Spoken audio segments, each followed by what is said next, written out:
Hey! Okay, can you hear me? Let me see. I don't hear you. Am I mute? Mute. Test, test. Okay, is my video on? Let's see. I can see your face, but I can't hear your voice. You can hear me. Oh, yeah. Wait, wait, wait.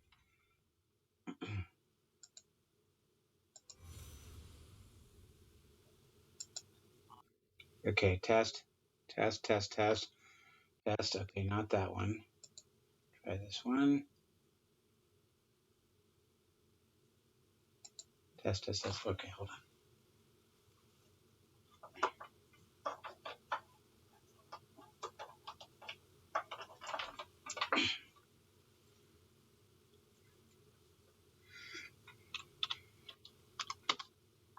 Okay, this might be the right one. Here we go. Go with this. Test, test, test. Darn. Off, on. Oh, wait. Off. On. Test, test, test. Test. Darn. How come I'm not hearing anything? Oh, wait. Try again. Wait, I can barely hear you. That's a good sign. So, test. Can you hear me? Darn. You're coming through my laptop speaker, and let me just pump up the volume here. Okay. Yeah, so, I'm in IT, but I've been out of work since January, and, did Zoom a million times in the last couple of years, and but not for the last few months. So I'm not sure why I'm not working. Okay, so try this, test, test, test. Okay. All right, so let's do a sound check, troubleshoot sound problems. Give me a thumbs up if you can still hear me. Okay. All right. I'm so excited. I'm probably yelling, and I'm probably also partially deaf. No, you're good. You're good. All right. Your voice is not coming through my headset, so that's what I'm troubleshooting right now. My mic is also kind of quiet. I think I need to reset. Say again? I think my mic's also a little bit quiet. I need to fix it somehow. Yeah, my laptop speaker is pretty poor. What if I change to this? Say something? Hello? Hello. Nope, still coming through my laptop speaker. It's like ignoring my audio. Oh, I know what it is. It's got to be with Zoom. Yeah. Let me go into Zoom audio here. How about that? Oh, yeah. Hallelujah. That sounds good. Okay. There we go. Every time it shows up in a different place. All right. So I've now turned up my microphone pretty well, and I think everything's going to be good now. Yep. Oh, wait. Here, select a speaker, headphones, select a headset. Okay. Test, test, test. No luck there. Oh, wait. I hear you on my Bluetooth. You hear me on your Bluetooth now? I hear you this whole time, yeah. There's no problem with your sound. Okay, great. All right, well, I'll go with it for now. I don't want to waste all of our time troubleshooting. David, I see you shaved. Did you shave just for me? Oh, that was so nice of you. I'd been meaning to for a long time, and I finally found a razor in a little convenience store here. Okay. Yeah. Okay. Yeah. Okay. So I'd been using an electric shaver for a while, but obviously I didn't travel with it. So this is the first time I've used one of those little blades in a while. Yeah, I bought my 18-year-old. He just turned 18. I bought him some razors like a week ago. Nice. First razor. I have a 9 and 7-year-old though, and they're both girls. So whenever you're talking about girls and I see the top of your daughter's head, I feel some simpatico. Yeah. Whatever. Yeah. Well, my daughter's almost as old as your youngest, I guess. Pretty close. Okay. So sound should be set. We should be good to go. So, yeah. All right. So everybody, I know it's been a while for those of you in chat, but I recognize all your names, so I think you guys all know the drill. I'm going to be focusing on BG Cube. Or do you mind having your first name? No, like, should I call you BG Cube or should I call you by your real name? What do you? You can call me Tad. I can call you like Tad. Okay. Tadpole. So I've got Tad here. And obviously I'm going to be paying attention and focusing on him during his lesson, and then afterwards we'll have Baron and Infinity on, and I'll focus on them during their lesson. And then afterwards I'll answer questions from the chat, unless my kids are shrieking up a storm and I just have to run. So that's kind of the normal. So with Tad, this is his first lesson with me, and first private chess lesson ever in your life, maybe? Yes. I did sign up for the Prodigy program like in 2015 or something. Mm-hmm. You know, the Kirov. Mm-hmm. You know who I'm talking about? Yeah, chess.com University. Yeah, and pretty much like a few weeks after I signed up, I got a kind of a breakthrough job and put all my heart and soul into that. And so I have some email materials from that, situation, and it was not, was not one-on-one per se, right. With the real person. So cool. So you don't know if you're teachable. That was one of your things that you were wondering about. And you also don't really have, you don't have like a professional study plan for yourself, though you have some reasonable ideas of how to study. So you said you've got a long-term goal. You said you want to set up short-term goals along the way. You said you want to work on one topic at a time. And then, sort of gain something there, move on to another topic, maybe revisit it again when you're 100 to 200 points stronger. All of those points are things that I completely agree with. That's cool. So that's all very congruent with what I would suggest for you as well. Now, the ultimate goal here is to become a national master, even though you're not, an 8-year-old prodigy kid.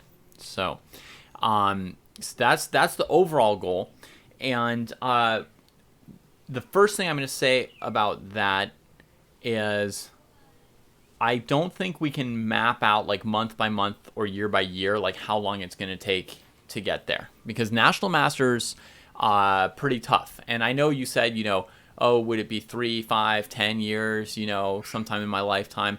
And so I assume you don't know how long it should take. And the answer is like, I don't even know. It would be based on an assessment of both your talent and how much time you have to work on chess, and what, distractions or potential distractions are going to come along. And even then it would be kind of a guess where, I might guess 6 years and it might end up being 4 or 8. But again, I would hold you accountable for the journey, not for the... Yeah. So I certainly think... And I wouldn't even hold you accountable. I've nice. Seen you in this particular format, and it's cool. So, so I'll say like some of the short-term goals we can make more like precise and measurable, but the long-term goal, it's hard to put like a timeline on it and say this is where we need to be in 2 years in order to be at this other place in 4 years and at this other place in 6 years. Like that would be pretty hard to do. I'm going to try and get a sense of what time you have for chess, obviously, because that's also going to go into like a study plan, and, it'll start to get me some kind of an idea of where you could go. So I'm going to do a little bit of an assessment, and I've played through, 15, 20 games of yours. So we'll try and do some kind of assessment, but I would say in general that the master goal is kind of like way off down the road. Like when I was playing chess in my sort of like early development, I wanted to be world champion, but I never had an idea like I need to be world champion like in 7 years or something like that, right? It was just kind of like this like far away thing. and then steps along the road were more concrete, and so we can try and do that for you. Yeah, I mean, even thinking a year out is huge. Right. I would, ponder, you know, month or two at a time seems very reasonable. Okay, so let me get a quick chess history from you. How long have you been playing? So I just sent you an email with a bunch of information. Oh, just now? Yes, just now. So you can scan through that. It doesn't have the history though. My history is, there's bits and pieces that make me expound for a half hour where nobody really cares. But basically, I played this Rodney Allen Rippey character. He was a great trash talker right before the Christmas break in third grade. And my dad had always wanted to learn how to play chess, so he, over the Christmas break, he bought a chess book, and he and I played each other page by page from that book. And when I got back into school, within a couple of weeks, I was the second best kid in the entire school, and this was a large elementary school in Philadelphia, in the center of Philadelphia. But then after third grade, we moved to California, and that was it. Can you still hear me? Because Yep. I didn't charge my headphones properly. Yeah, I hear you just fine. Okay.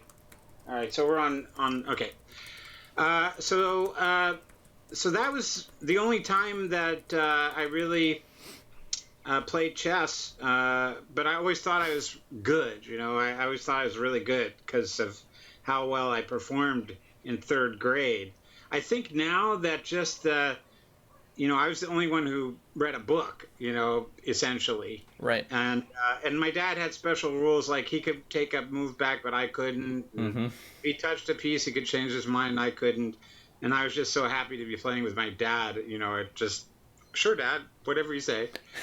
I did try, I did remember that time of my life, and between my first and second year of college, I found a part-time job in a library for $5 an hour on Saturday mornings teaching chess to kids. And my main memory of that time was that they just wanted to run around the library playing tag. Yeah. Then in 2014, I read an article about this guy who some people think is the greatest chess player to ever lived. His name was Magnus Carlsen. And I started reading about him, and I just sort of became a fan of chess again after 4.5 decades. And so, the first thing I did was, my daughters were little kids, and my sons were medium kids, and I bought 6 U.S. chess membership cards, and but it turned out I'm the only one who ever went and did anything with the card. Okay. And so I played in like between 2015 and 17. I played in 3 tournaments or so. So I played a total of 10 games. So I have a rating of 1404 on U.S. chess from the last time I played in 2017 or something. And that was it. And then just a few months ago, my son, who's a crazy video gamer kid, he's like, hey, they've got this guy named Hikaru Nakamura on Twitch. You gotta check it out. So he's always like, Dad, nobody cares about chess. It's not an e-sport, blah blah blah blah blah. But when he saw Hikaru on Twitch, it validated me a little bit. And so I signed up and I started watching him, and then I'm just a huge fan type person, and when any new person who joined Twitch, I not subscribe but follow them. Right. And then I ran into you guys and I'm like, oh my gosh, this is what I wanted in third grade, because I knew that there's just a lot of knowledge and work involved beyond the talent. But I had no way to access it as a little kid. and I thought, oh, this is, I'm out of work. This is a chance to sort of focus on my hobby seriously, Mm-hmm. as a player rather than as a fan.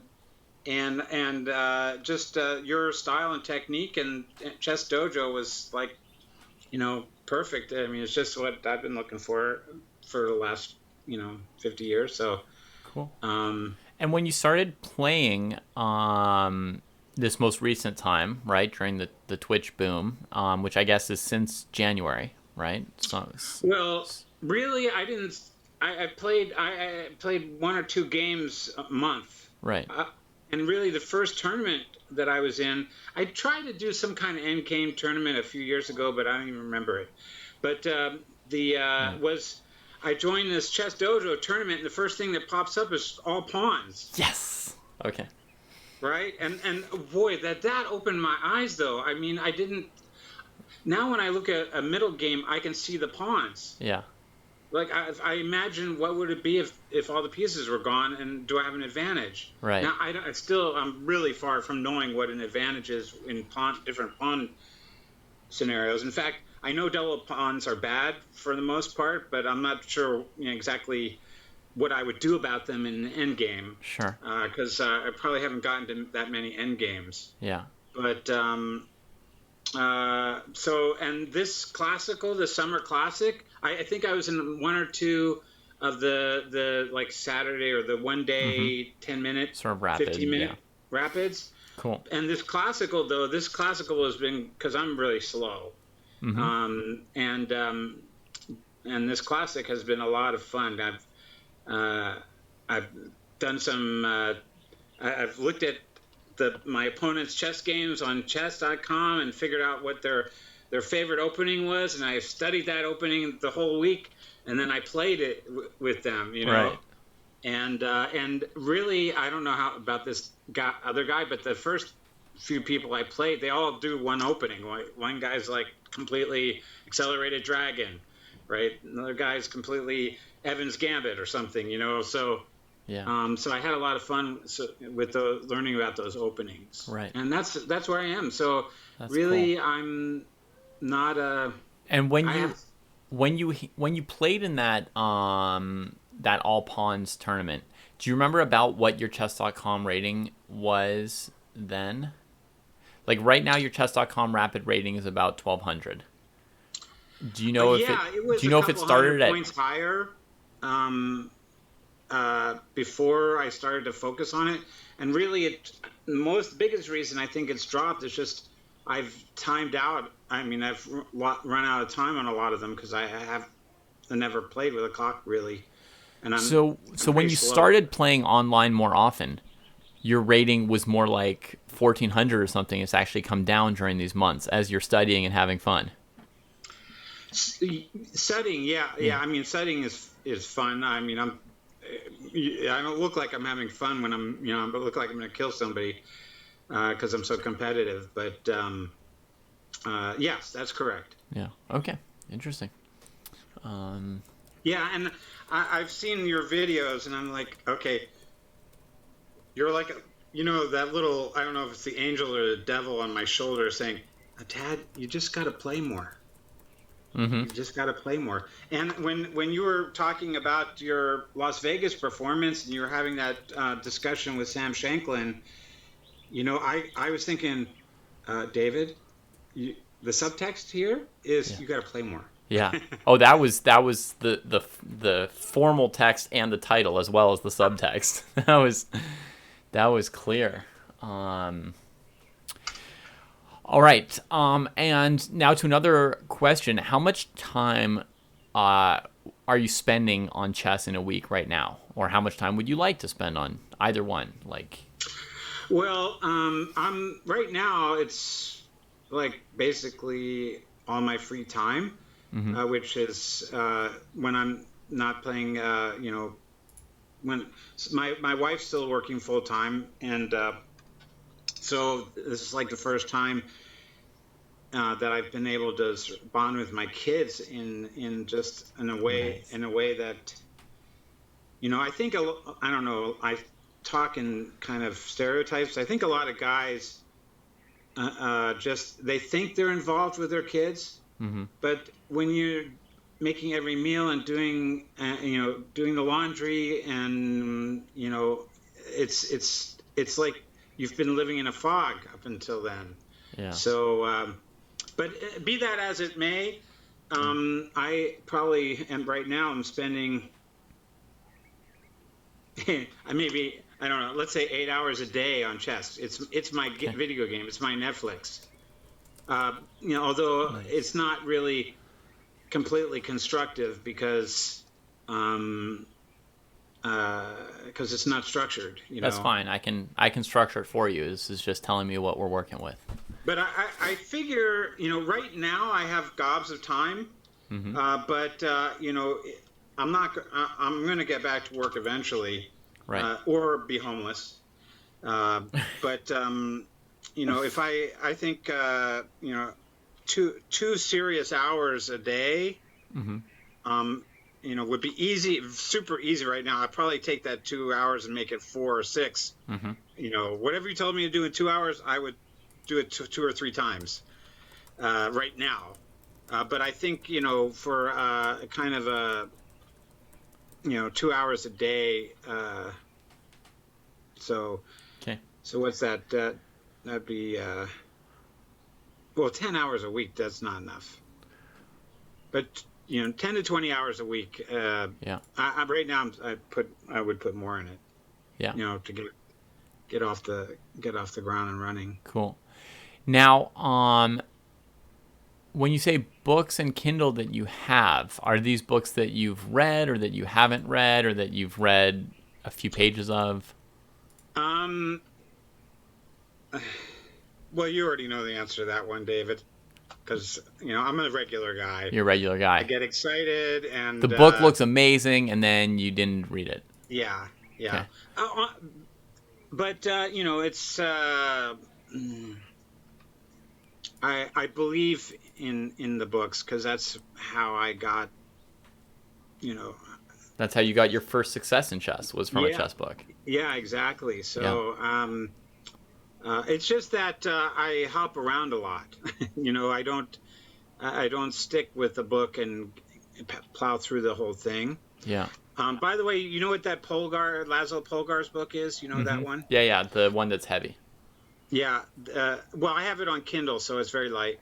I set up 2 one-mate positions for my daughters every day, and they're finally starting to get what a checkmate is. Nice. So. All right, I'm looking through everything you've got. Essential Theory of this, Hyper-Accelerated Dragons, HD Nightdwarf, Short and Sweet, Dynamic Italian Game. Oh, where's Reassess Your Chess? I got that. There it is. There. So if it's an asterisk, it's a Kindle. And I got a couple more, actually. I have an opening repertoire for White. I guess can't see it. Never mind. Yeah, that's okay. But that's kind of useless. And I have another one by Silman that was just like a... You said it's kind of useless? Opening tome. What's that? You said the book is kind of useless? Oh, well, I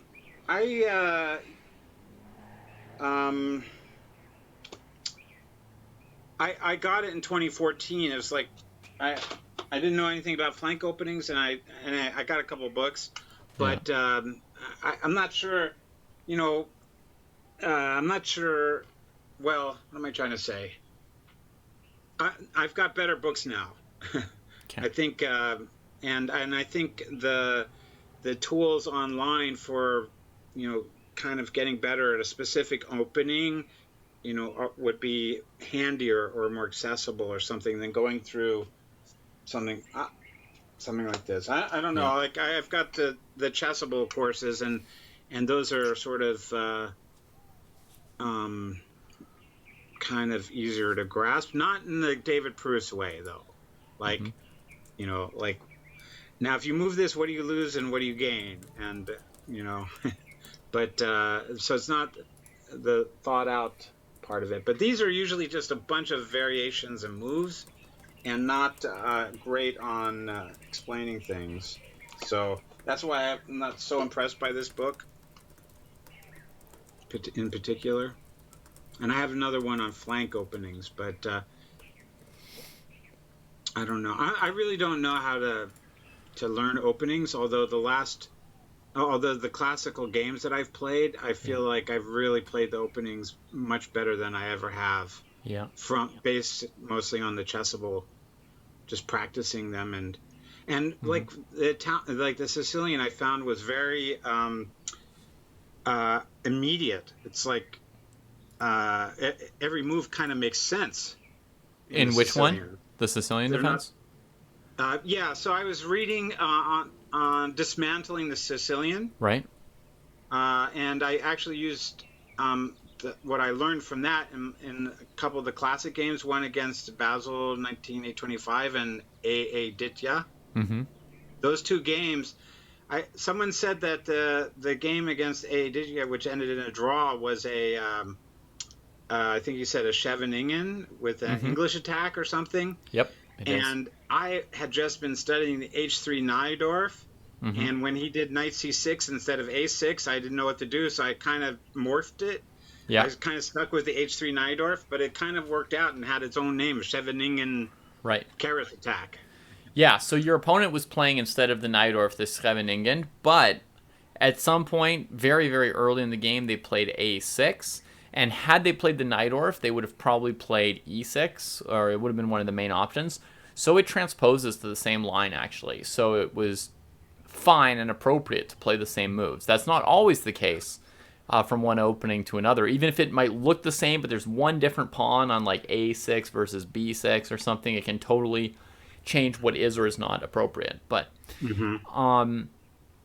looking at what you've got some piles of opening books and courses that are going to be mostly useless to you, all of them, the older ones and the newer ones. You've got some endgame material, most of which is going to be too difficult. And the one that you're going to be able to start with is Silman's book. Yeah. So of this whole mass of like materials that you have to like work from, right? I would think that the first one that you would tackle out of all of this stuff would be Silman's complete endgame course. Whenever you do your first, spin around on endgames, it would definitely be there. Probably your first couple spin arounds on endgames. Okay. Yeah. Yeah. I have it with me like somewhere. Yeah. I just what I've been trying to do is just every time I complete a page, check mark it, because Mm-hmm. I'm like a crazy ADD person with these books. I don't know. Yeah. For openings, I don't see anything that I would want you to work on right now from these things. Actually, maybe one. Actually, there might be one. I haven't seen it, but maybe this could be useful for you. Let me just clip that and put it on my list of things for you. Maybe this, and then we've got endgames. Yeah, the ones with asterisks in the Chessable courses are ones that I've really put some time into. Mm-hmm. Okay. All right. So what I want to start you with is going to be openings. So what we'll do is I'll have you try to work from this 700 opening traps Chessable course you have. I Mm-hmm. don't know if it's good or bad, but it's the only thing that's in the right direction for what we want to do. So that's what I'll have you do first, and then I'll have you show me something from it Okay. by memory, and then that will give me a sense whether or not you should keep working on it. Okay, so that'll be a good place to Okay. start. Would you like to hear a basic profile of your strengths and weaknesses and so forth? Yeah. Am I a red-blooded American? Yes. Probably. Of course, I would love that. Probably some red, some blue. Okay, so you play e4, e5, and d4, d5 in a reasonable classical style as black. I saw in a couple of your games. I never played D4 As white, you play as one white. e4. But I gotcha. but your approach to the opening is a pretty classical, like put a pawn in the center, and then yeah, and then furthermore, I would say you've got you've got a basic understanding of development, and your opening play is sort of like basically appropriate. So you've got like the fundamental opening skills that one would expect for like a 12 to 1400 level. Where you get caught in the opening is the same as also in the middle game, which is that you're unaware of some tactical patterns and you still sometimes put your pieces where your opponent can capture them. Blunders and hanging pieces, yeah. Yeah. In fact, one of my goals is to create a checklist, and I started to do it, and it's really paying off already. Yeah. Of just like, don't hang, don't tilt when surprised. Anyway, I'll send that to you. Yeah. So that is your biggest weakness right now as far as like your average strength and then things where you're stronger and weaker. The biggest weakness right now is still putting some pieces where your opponent can capture them. So there's some weakness in your board vision sometimes. I think often it might be long diagonal moves, but it's not like that's the only way you ever hang a piece, but I think that's one piece of it. And then the secondary weakness is certain tactical patterns that you're just not aware of. So that's more complicated than hanging a piece, right? I mean, that's more complicated than putting pieces en prise, so to speak, putting pieces where they're hanging. But sort of like allowing a little pattern like trade, fork, oops, or, like decoy, you move onto that square and then fork, or something like that, right? So there are some of these basic like building block patterns. And the thing is, the value and importance of those two factors, leaving pieces en prise or like missing certain basic patterns, it's so important as far as winning or losing games that creates a drag on your whole like rating and performance. And so we could improve your understanding of pawn structures, we can improve your end game, we can improve like your opening theory knowledge, and none of that would be able to have like a big impact on your rating because this other thing would keep dragging it down overall, right? So your rating like it's like a bird that's attached to a stone and is trying to fly, right? Like it can maybe get like a millimeter higher up, but it's not really gonna go anywhere. So we could learn all kinds of stuff, but that's still gonna drag you down. So that's something that we have to address. However, there's not really much of a thing to like study to work on that. It's a mix of playing a bunch and doing more tactical puzzles. And there's a limit to how much you can do that. And partly you're just sort of waiting for that to all process and sink in, right? So while you're doing that, we're also going to work on openings because there's room in everybody's routine to have a mix of playing, tactics, and then some other subject that they're studying. David, are you sure this is you? Yes. So I was absolutely convinced you were going to say end games, not openings. Your end games are fine. We can work on them, but they're fine. Oh, yeah. Super. No, I'm just surprised. That's all. I'm happy. So then the next thing here is that you have strong basic endgame skills. And I would say probably even better than your opening skills. There was one particularly great game where you had probably a rook and knight against two rooks, and your opponent had an extra passed pawn, and you just won the game.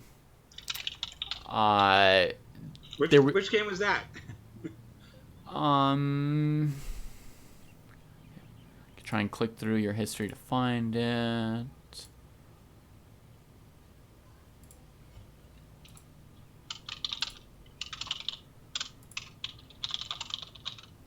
It's against 74. Do you remember the fellow, German fellow? How do you spell 7? It's spelled out? It's spelled with a 7 and then a TY for 70. 70 and then 4 is also spelled out. So it starts with a 7, and the rest of it is T4. No, I don't remember that. But I'll check it. Yeah. Well, I mean, I can call it up for you if you want to look at it again together real quick for some inspiration. It's always good to have some inspiration and know our strengths as well as our weaknesses. And, normally a player at yourchess.com rapid rating of 1200 doesn't really have anything in the game that they're strong at yet, on average.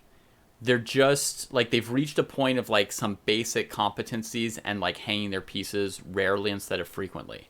Mm-hmm. Okay?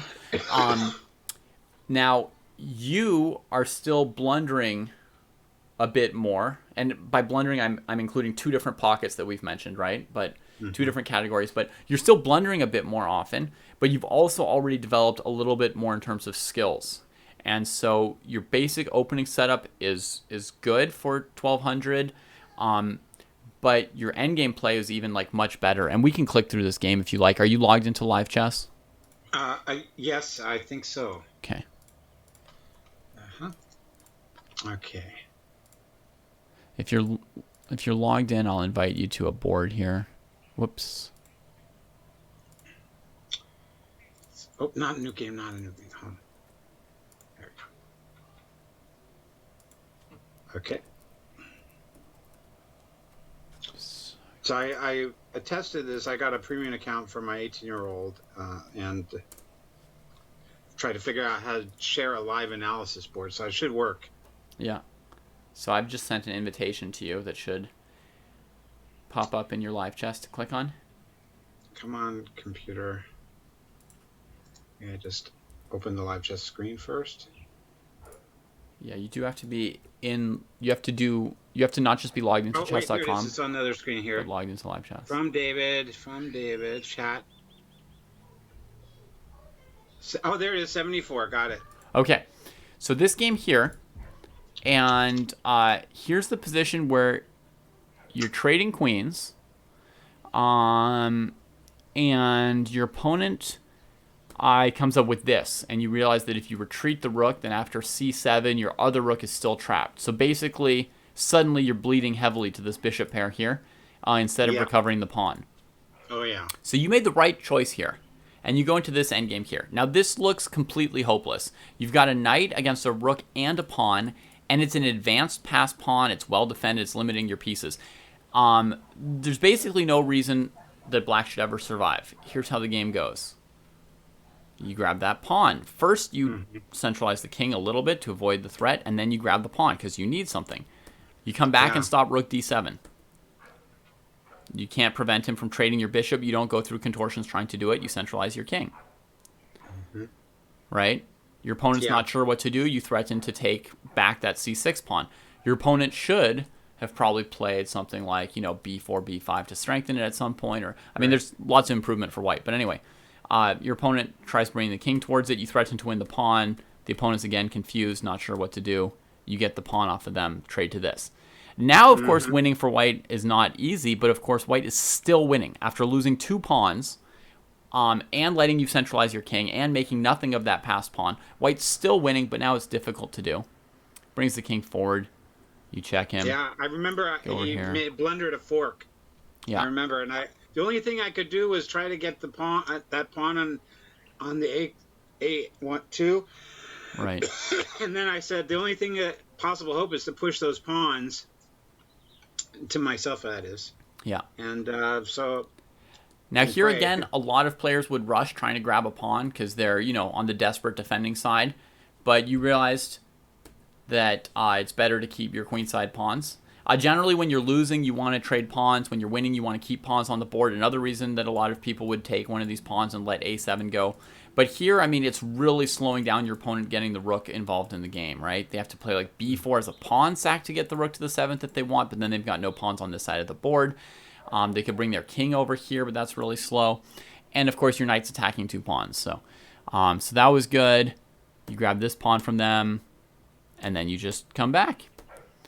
Lock up the king side. Now I don't even know if you're losing. It's like if white can win, they have to be really, really good. You follow their king. You don't let it advance, right? You don't let it come into e5. You don't let it come into b5. You push the king back. Put the knight on a great centralized square, and then perfect shape with your kingside pawns. This one is restraining 2 pawns by itself.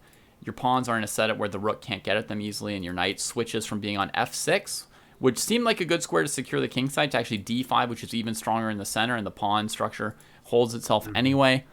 If the rook comes to the e file, you can play king d6. Now, because your knight's in the center, you can push his king further back. Bam. And yeah, I mean, your opponent's like struggling so much, they finally walk into this. Their alternative was to put their king on like a2 or something, right? And you can just bring your king into the middle of the board. Honestly, the time for white to win this game looks like it's come and gone. But he like runs up against this sudden wall of play and, you know, flattens himself against it, right? So this is like a fantastic game. You won't see other 1200s play an endgame like this. And what it reminds me of... I got a compliment from A.A. Ditya in my last classical game on the ending. He said I played a bunch of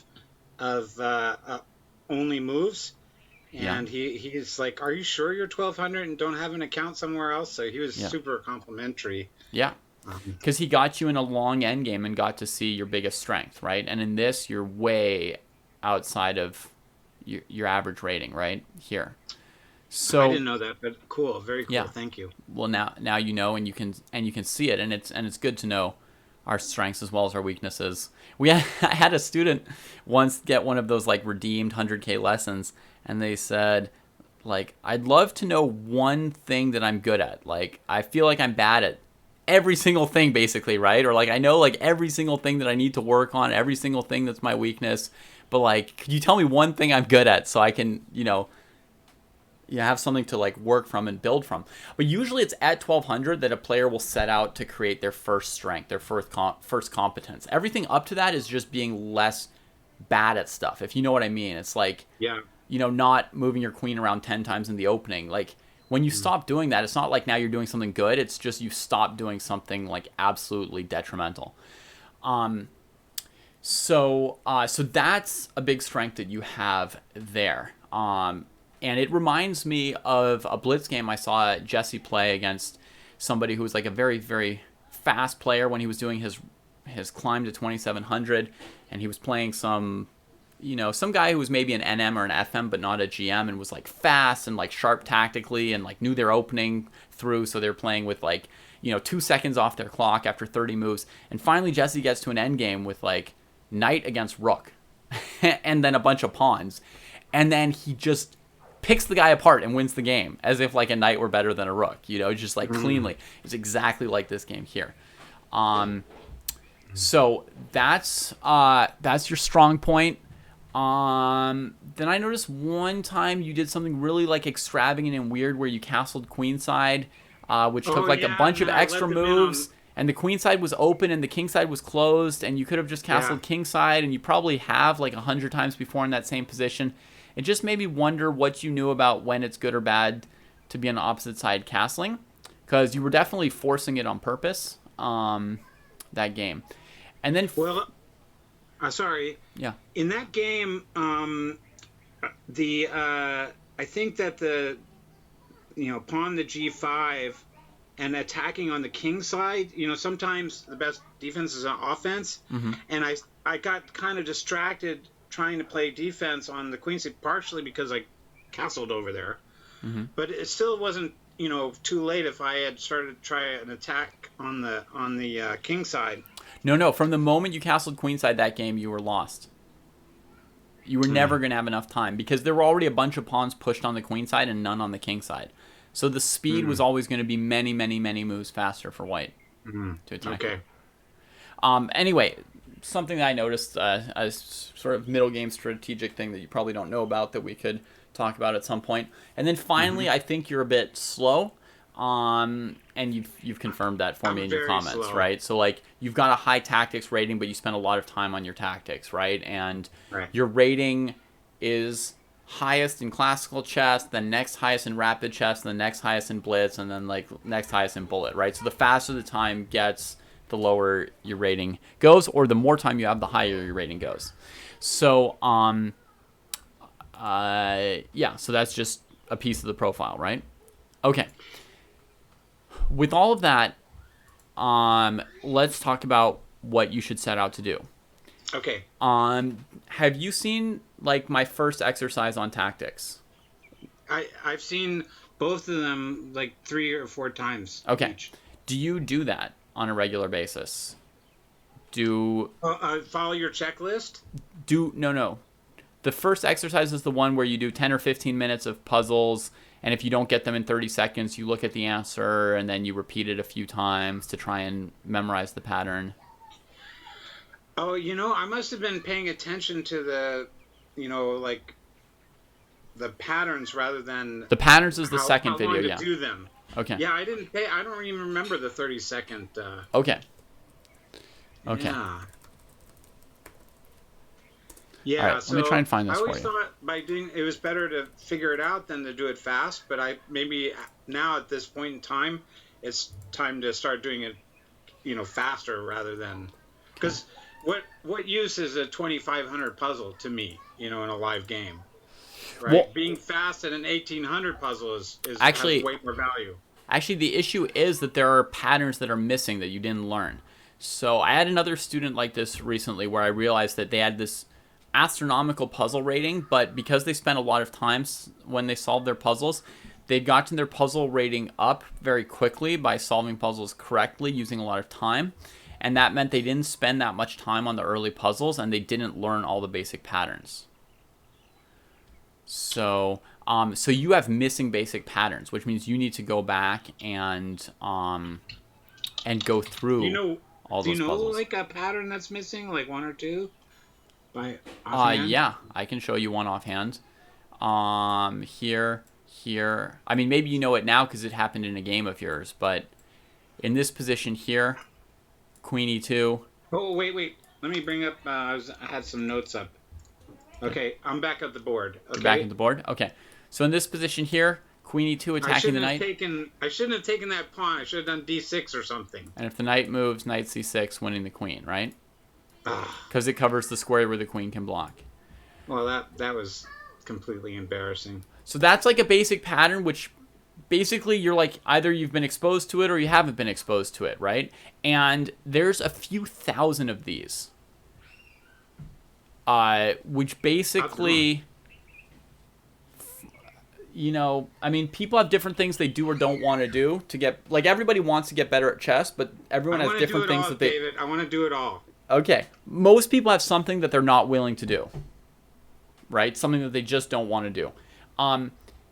If this were something you wouldn't want to do, it would really be like difficult to get up because you just have to know these thousands of patterns if you want to be like, an 1,800 plus player. Can I have Neil Bruce's deck of cards? Maybe. I don't know if those are sold by a photocopy or not. But or there's that Woodpecker book too I've heard about. Right. Yeah. But one way or another, you're going to have to get thousands of these like memorized into your head. And I believe that, most people can only memorize a few per day. So it's just an amount of time that you just have to do it. And so I'm going to send you in the notes here like a link to rewatch my first video on how to do this. There's going to be an additional thing for you is you're going to have to do unrated mode and set puzzle rating range to 800 to 1200. Okay, so I know your rating is. Oh, that's gonna be so boring. Like 800 to 1200. Yeah, but it's only gonna be. I did start doing when I saw it. So I didn't do the time. How do you know you're doing it? You've done it for 30 seconds. How do you know when you've spent 30 seconds on it? Yeah. Approximately. Because like when I'm thinking, I lose track of time. Okay. Maybe it's an ADD thing, but you could set a clock. You could set like a timer for yourself a few times till you get a sense of how long it is. But when I say 30 seconds, it doesn't really matter if it's 35 seconds or 40 seconds. In the video that you're going to watch, I said a minute, but a minute is quite generous. So nowadays I often tell people, well, my other student, the chess maestro who's in your camp. I love those. I love you guys. I had to tell Maestro like 30 seconds, man, because he wants to sit there for like 2 hours and then finally find, for white in this position, knight c6 check. He'll sit there for like 2 hours till he finally finds, and he's like, yes, I'm 2600 in tactics. But like, I mean, I see this as you set up the pieces, 0.01 seconds. And you really just have to know these patterns in your games. These patterns are just what you're building on. It's not that like knight c6 check's going to be available in your game. It's that you're going to see some line and be like, oh, they can't get into this because of knight c6 check. Or if this, then there's this possibility or this possibility. These are just building blocks. They're like the simple 2x1 Lego that you stick onto another 2x1 Lego. So you're saying 15 minutes of 8 to 1200 a day, yeah. At least. Yep. And that should do it. And basically what you're looking for, and the video is going to do this in greater detail. I'm not going to repeat a 1 hour video for you within our lesson now when you can save time by watching it without me there. Okay. But you're looking to get like 3 or 4 maybe problems wrong, or that you time out, or that you get wrong, or that you just don't know the answer to, right? It's the same thing whether you run out of time or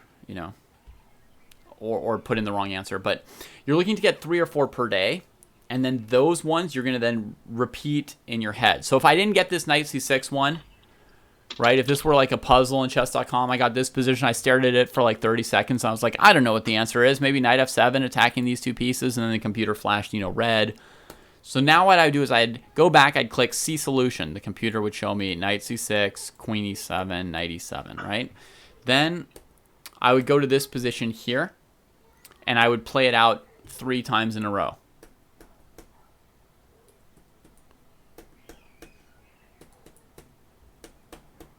Once I've played it out 3 times, then I'll go here, and now I'll visualize it in my head 3 times. So in my head, I go knight c6, check, hitting the queen. Queen blocks on e7, knight takes queen anyway. Okay. I go back to the beginning, I do it again 3 times. Knight c6, queen e7, knight takes queen, knight c6, check, queen e7, knight takes queen, etc., right? Got it. So, so that's what you're going to have to do. And look, if you are doing the 800 to 1200 problems, this is not going to be tedious for long, I promise you. Because if you're doing it and you do like a 10 or 15 minute session and you get all of them right within 30 seconds, then obviously you don't need to do this, right? The rating range is wrong. The weakness that I thought I saw is not really there, and we'll move on to something else. If you do this for 15 minutes a day for 2 days and don't get any of them wrong / timed out, then you don't need to do this exercise and you'll be done. So it'll be like, 25, 30 minutes of your life and you'll be done. There's a twist for me, David, because in like the opening, I'm thinking about positional concepts, thinking that there's no tactics to fear yet. Yeah. And then as the game starts to get, towards the middle game, I start to see tactics. Yeah. Either if I have an advantage, like I say, gosh, I feel like there's some tactic in there. That's good. And if I'm on the defense, I'm thinking, is there any trap that I can find, to get out of this or something? That's good, but in the opening, I don't think there are tactics, but there totally are. But there are. So it's good that you have a sense of like when an advantage has grown to the point that you should start looking for tactics for yourself. That's a great skill to have. But right now, there's a lot of threats happening in the opening that you're just not computing because there are tactics there, and they're coming up, and you don't seem to have an alert system that's telling you about them, nor are they all recognizable patterns. Because you can notice, even if you don't think that there should be a tactic, sometimes you just see the tactic anyway because it's like a pattern, right? So, okay. So yeah, I mean, you're not seeing them. This is one way to try and get at them. I think you're probably missing a bunch of basic patterns, and that you'll find them by doing this. Okay. And of course, you can check in with me about whether or not I'm right or wrong, and whether or not it's working at all. The second thing I'd like you to do is to start working through games that are really short. So that's how I'm going to have you start studying openings, is by looking at very short games that are won by, tactics and blunders and opening traps. And this is a second way to approach that same hole, right? That you understand basic opening principles, but you're following these sort of like positional or principled ideas and not noticing all the tactical patterns that are going on. And I say that in basically every chess position, opening, middle game, and end game, one of the guiding principles is you have to use threats and you have to respond to opponent threats. So it's not normally listed as like, doubled pawns and pawn majorities and passed pawns and central control and blah, blah, blah. But I think it's basically a guiding principle of chess that you have to like respect threats. You have to use threats to make progress, and you have to respect your opponent's threats, like, watch out for them, see them coming, etc. So that's what we need to work on, getting those into your opening play, and that's why I don't need you to see like 15 moves of good opening theory between two grandmasters where the game remains balanced because all their moves are balanced.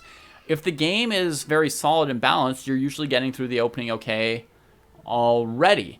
The bigger question is, can you like detect like bad opening blunders, and are you aware of the tactical patterns that are around them? And you may have noticed that tactical patterns in the opening versus middle game versus end game are different, right? Like end game, you've got all these different promotion tactics, right? Or you've got tactics centered around like trading a piece and switching from a rook end game to a king end game, or a knight end game to a bishop ending.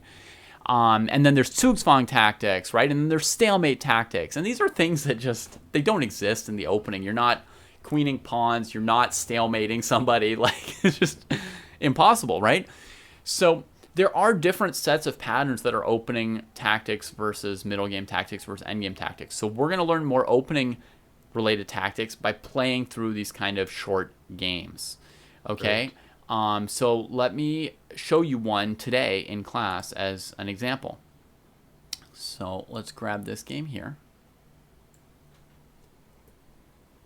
and replace this one with it. So it should just appear on the board that you already had with me. It's just going to switch the game.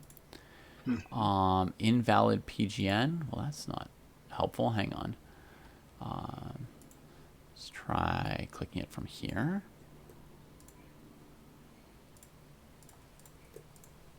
All right. Okay, so this game here is a game played by Paul Keres, or Keres, a great player from, 50s and in the Soviet Union. He was probably top 3 players in the world for sure in the 50s. And he played correspondence chess. This game's actually correspondence. He was white. He plays a dubious gambit, sacrificing the e4 pawn. His opponent plays a non-developing f5 move to support that pawn, which is, controversial, risky from black. In some cases, the e4 pawn could hamper these two pieces of white's from developing and justify maintaining it, and in some cases it might not. So f3 was played, and black trades, and now we can say that f5 was a bad move by black. The only point of f5 would have been to maintain a pawn on e4 to hamper white's pieces. If you now just trade, letting white bring out their pieces, we can see that this was a bad move. So when I had this position as black, I played knight f6, fighting for control of e4 that white's challenging with f3, and saying if you can't bring out these two pieces, you're going to struggle to win that fight. And my goal is not to have a healthy pawn structure, but to hurt white's pieces with my e4 pawn. Mm-hmm. Okay, so black plays this move, and we already know that black has made a mistake, and now there's a very good chance that white has full compensation for their pawn sack. It was a dubious opening by white, but they were white. They had a little bit of time advantage because they're white. Black spent time taking the pawn, then black spent time defending the pawn. So very quickly, you would expect as black, not that you have an advantage, but that maybe you have equality, even if you're up a pawn. I'm trying to count tempos. Mm-hmm. So the 3 minor pieces that are off the back rank would be 3 tempos, and white to move would be a 4th tempo? It's black to move here. But whose move it is, I count as half a tempo, because basically, like half the time white has 3 more pieces out than black, and half the time white has 2 more pieces out than black when black's just moved. Okay. So it'd be like 3 minus a half. Right. Yep. Okay. So it'd be a 2.5 tempo lead. On top of that, this e6 pawn is weak on the open file, and f5 is like a little bit of a committal move. So black's whole pawn structure on the king side is already a little bit committed and weak. But the way I count is not how many pieces are out, but how long it's going to take for the rooks to see each other. That's my most common rule of thumb for counting development. There's a bunch of different ways to count development. So you have to be a real expert, you have to be able to count more than one way because there's different things. But one quick thing to do is to count how many moves till the rooks see each other. So for white, that's 1 move, 2 moves, 3 moves when they castle. Okay? Okay. For black, it's going to be 1, 2, 3, 4, 5, and 6 to castle. Okay? Yeah. So so that again gives us 6 to 3, so a 2.5 move lead for white. All right, so I would say that white has at least equality right now. I mean, if I had to choose which side I wanted to play, I might even pick white. But okay, black plays knight f6. White develops this piece. This is a little bit surprising. My instinct would be to put the bishop on c4, but whatever. He develops his bishop to one of the two best squares, either c4 or d3. This leaves open the possibility of knight c4, which maybe is something that he wanted in mind. Black plays c5. So now black's continuing to tempt fate, but at some point, like, you're tempting fate and you're actually like off the edge of the cliff. This is getting close. This is getting close. Black's sort of like hanging off the edge of the cliff and saying, well, my center of gravity is still like 1 inch back on the cliff, but I'm sort of looking off the side. But basically, now black undertakes to make a positional improvement by trying to trade off white's center pawn to reduce white's central control. Black's not worried about being down 2.5 tempi. He's willing to be down 3.5 tempi instead of 2.5, and be trading pawns, which opens the position, which makes the tempi more valuable, in order to try and make some small positional progress. That's really not knowing how strong or how weak your position is. So black does that, and I mean, white could consider just taking black's pawn, and then black has to scramble to win that pawn back if they want to be up a pawn. White could play c3, maintaining a strong center pawn, but Kariz says, in development we trust in this position here. And he figures if black takes, it's just going to bring his knight to an even better square, and if black doesn't take, he could always take next move or play c3 next move. So he castles. Black takes, improving white's knight. Now here, we could say that white is 1 move away from the rooks seeing each other, and black is 1, 2, 3, 4, 5.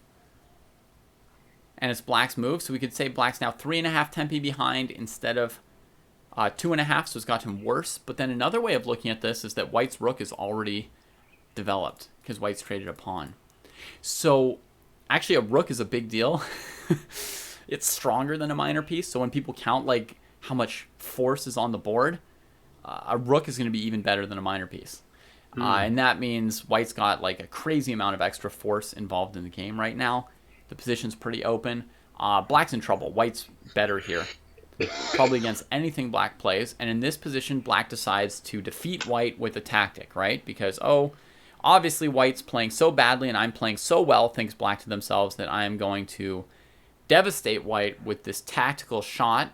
It's going to, make all white's bad pieces die. If bishop takes, queen takes, knight. And if rook takes, then e5. So black set white up, and they're winning material. Now, this reminds me, that's what black thinks. Oh, okay. This reminds me of an opening trap that I've seen many times. So let me throw this one your way. I've had this position as black many, many times. People like playing the London, maybe pre-moving, not even looking at what I'm doing. Normally, London players... I'm studying this position today. Normally, London players like to strong point the d4 pawn, so when you play c5, they'll play either c3 or e3 in response and defend the pawn with a pawn. But this white player was either pre-moving, well, this has happened to me 500 times, so maybe 300 of them were pre-moving, 200 of them were trusting in development when they did this. So I take, and white takes. Now, can you find a win for black here in 30 seconds? Go. Well, the first check, and then no. Okay, I can't do it in 30 seconds, but I see a pawn fork and I see a queen check and then sliding over to the center somehow and getting a Cool. piece. Try and put it together. And maybe also the B2 pawn somehow, but I'd have to think more than 30 seconds to really figure it out. Okay, let me see how fast you I can have a get it. sense of where it is. What? Go for it. Try it. Try. All right. This is the first time I've been on the spot, so Mm-hmm. take a deep breath. Om mani padme hum. Okay. So we do check. He probably will bring his bishop back. Oh. So we use the pawn first, pull his bishop onto e5, and then do the check and take his bishop. Correct. And you got it in under 30 seconds. Okay, you're making that up, but I thank you anyway. No, I'm not. I was counting. Really? Yeah. Okay, so very good. So this pattern you can recognize, right? And in the game we're looking at, black in this position thought they were doing something similar to white, right? I'm going to play f4, and these pieces are going to collapse, right? The problem is white has so many pieces here that even if black traded their 2 pawns for 1 or 2 of white's pieces, it would not necessarily even be good for black. So this is what I consider a Wile E. Coyote moment. I don't know if you've seen Wile E. Coyote and Roadrunner. Roadrunner. Yeah. So Wile E. Coyote's always like, detonating some TNT like while he's on a train, like thinking that Roadrunner's on the train, but Roadrunner isn't, so he just blows himself up. Or, he puts all the rocks up to like fall on Roadrunner, and Roadrunner runs by, and then he stands under them and pokes at them, like, why aren't they falling? And he pokes and pokes till he avalanches on his own head. This F4 move, to me, when I see these things, it always makes me think of Wile E. Coyote. Like, black is a super genius here, right? He's setting white up to lose a piece. So white falls for it. Black attacks the white pieces. Check. So in this position, black plays king f7, which is super losing. Instead, they could block on d7 with a piece, right? And then I imagine the way white was going to extricate these pieces was with the move knight e6. This would work if a knight blocked on d7 instead of the bishop as well, right? Knight e6. Now this queen is attacked. And, if she goes this way, then this rook is free to move. And the knight's already extricated itself, right? And if she goes to e7, then white could play knight c7 and take that rook and sack this one. Or take the queen. If the queen goes e7. If she goes to e7, we can't. Oh, sorry. Yeah. We can't get her there, yeah. But, Yep. And I'd be like, queen to h5's got to do something. Right. And I would think maybe rook takes f6 and then queen checks the king, and I'd be spending 5 minutes. I spend my whole blitz game on seeing if there's a checkmate in there somewhere. Right. I'm not going to give you 500 variations to look at here. I'm sure Curry's calculating a lot of stuff, but this would be like an example of what the position could look like. And we see that white didn't end up losing any material, and black's king is just like floating through d8. So, hooray for him. So, just to get a sense that blocking on d7 would be better than walking the king, but black wasn't going to win with this f4 e5 thing, right? Somebody in chat asking about what if queen to c8 in this position here. So the queen still covers c7, and white's going to extricate the rook in that case, I imagine.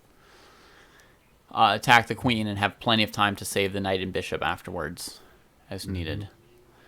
So black moved the king here. Queen h5 check.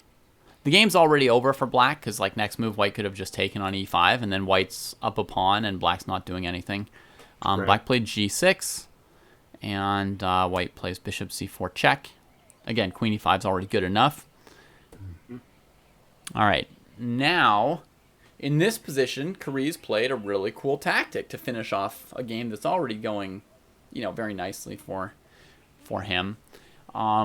but I don't know what your instincts are when you see a position like this. But when I'm seeing a position like this, I'm looking at rook takes knight. I'm looking at knight f5 check. These kind of moves are immediately like jumping into my head as options, right? That we could do crazy stuff here. Right? Like I'm knight looking at the bishops doing some kind of crisscross. Okay. Checkmate, with a queen sacrifice or something. Perfect. Queen h6. Attracting the king onto the square. I think queen h6 got something there. Rook check. King here. Bishop and there. The knight maybe, and the bishop there, yeah. Oh, aha! So I nailed it conceptually. Exactly what you wanted to get to. So that's interesting. You have a sense of what the patterns are and when the time might be coming for some of them. So that's a game. May have been a shock to black. That's the kind of thing that I want you to work on first. That's going to be the first way I would suggest that you study your openings. Okay, is actually not by like saying like this move in the Petrov or the Sicilian or something, but going through a collection of miniatures, a collection of short games. Okay. I don't know if the 700 opening traps you have is going to be appropriate or not, but before ordering another book, when you've got 10 unread books, I got chess base. Yeah. Right. Can I filter on? You under 50 can, but then moves? there won't be any explanations, and it's going to be better if we get material with explanations in it, right? Okay. So let's start with the 700 opening traps and see if it does what we need. And the way we're going to do that is you're going to spend an hour a day with it. Okay. For a week, and then what you're going to try and do is you're going to try to explain by memory 1 or 2 opening traps to me.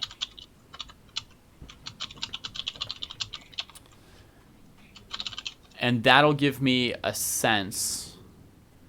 That'll give me a sense whether or not this is a good source of this material for you. If it isn't, I have in mind like the book that I had Nordovik read is the book that I would have you read. And you're going to refrain from telling me the book because I'll buy it and just read the first page. No, I mean I'm happy to tell it to you, but let's see if what you have can work. I don't want to, force What's the you book, to. though? I got to know what the book is. You want to know? Okay, Winning Quickly by Yakov Neistat. It's sometimes divided into 2 parts: Winning Quickly with white and Winning Quickly with black. But other times it's just like Winning Quickly at chess, or something like that. Okay. Let me see. Neistat. If anyone can spell that name, David, you can. Winning Quickly at chess. Neistat. Yeah, I spelled it correctly. Yay. Okay. Okay. So I know that that's going to be perfect, that book.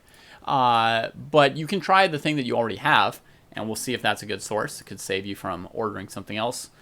If not, at least we tried. 1 hour a day on that would be my first suggestion of something really serious to do to work on your opening phase. Okay. Okay. It's very important, I think, that the first stuff that you do be with explanations, because otherwise I think the games are going to be a bit confusing. So I want you to have some explanations you can read. Yeah, I think the opening traps is just move trainer going through and showing the trap and then having you repeat it. So I don't think it has any explanations, if I recall. Then it won't be appropriate, and you can order Neistat. Yeah. Okay. If it's just because I've just given you an example by playing through this game for you, and you can see the kind of context that I was able to give to you, rather than just I didn't just give you here's a cool position. What does white play here? Oh, queen h6 here. It's a tactic, right? There's a context. There's a reason why black's getting behind and how white's getting ahead. You know which moves of black's are to blame. C5 and f4 are truly bad. You also understand that black's move f5 is inconsistent with ef3. f5 is about keeping the pawn on e4 to hamper white's development. ef3 is about trying to stay up a pawn while letting white develop smoothly. Completely counter to each other. It just doesn't make sense. And sometimes you have to switch strategies during a game, but for your very next move to contradict your very previous move, it's just gone completely wrong. So that's where black unrefutes white's bad opening, and then c5, dubious, f4, suicide. But hopefully with that whole context, it's sort of like helping you to know when are the tactics coming, how does the whole game make sense. And that's how I want you to study your openings, is through these like discrete, interesting games with disasters involved. So that's the part of your opening we need to improve. Okay. Fantastic. So that's what I've got for you today, and time-wise, I need to rush the next two guys in here. Okay. So I can switch to Twitch and watch that too? You can, yes. Yeah. And everybody watching on Twitch, you can also stay on Twitch and watch that. All right, it's nice. If you have any follow-up questions, feel free to send me questions. It's just I don't want to push their time. Normally I give the student time to ask questions at the end of the lesson, but I don't want to push them any further back. Yeah, I've been talking too much. I'll see you on email, and we'll figure things out. Cool. And I imagine you probably also have Discord. You can also send me Discord. DMs on there if you want to get some like shorter, faster answers than email as well. Okay. Yeah. Cool. All right. All right. Thank you. You're welcome. Very welcome. Take care. Take care. Now I have to figure out how to get out of all this stuff. Yeah. Okay. All right. Baron Infinity, if you're out there listening, come on, join the call. Sorry we're a few minutes behind. Thank you for your patience.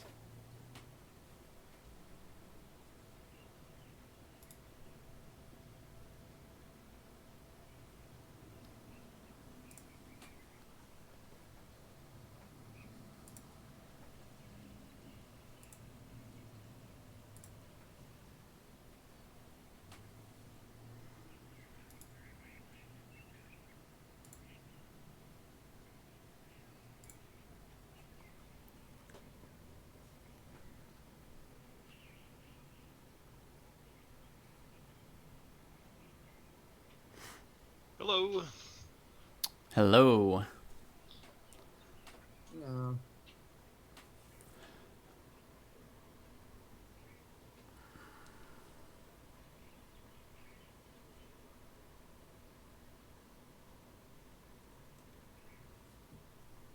Can you hear us, Finity? Yeah, can you not hear me? Now I hear you. All right, we're good. I can hear you. Yeah. We're good. So, Baron, did you already show your games to Finity yesterday? Yes. All right. So he's already seen that. Have you seen any of the games Finity played this week? He showed me one. I think it was kind of a shorter one, but Cool. Cool. All right. So if you guys both go to Live Chess, I'll invite you to a board in there, and we can look at some games together. cool. I'm in the middle of a 3-minute, which is why I'm kind of silent right now. Okay. You know how much time I have left. Yeah, I'm in live chess. So. I just need to resign this, but he's only got 6 seconds. So. It's fine. We'll wait for you, my depraved friend. All right. I'm ready. All right. Cool. Win or lose? Let's not talk about it. It doesn't matter, right? As long as I'm learning. As long as it's over. Exactly. All right. I'm inviting the two of you to a board. Oops. Yeah. Finity is quite degen, Seth. He plays bullet games while queuing for other games. If he had multiple chess.com accounts, it would be in order to play bullet games while waiting for his blitz game to start, while waiting for his classical game to start. It's true. It's like I could get in one 1-minute game before my 3-minute game ends, before my 60-minute game starts, before my It must take about 10 minutes to find a 15-minute game. So Yeah. I could play a couple games. Yeah. All right. But in any case, we each have our special relations to everything. And we all love some part of chess, and that's why we're here together. So, Finity, can you get a game from your archive that you played this week and share it with us? Yeah, so I got my first game in, I think, Monday of the 3. I also renewed my USCF because I think I'm going to try the Michigan Open. We'll see how that goes. That's a good step. Renewing the membership is definitely pushing you towards playing. Yeah. I registered for a tournament and my USCF had been lapsed for whatever 4 or 5 years or something like that. And then I renewed the membership like the night before the games were starting or something. I was like, oh, like that was still on my to-do list. I got to Las Vegas. It was like 2 a.m. I was like, oh, I better renew my USCF membership before the game in a few hours. You didn't get the C tournament director before the round starts? I avoided Nope. that just barely, yeah. So you just want me to link the live game here?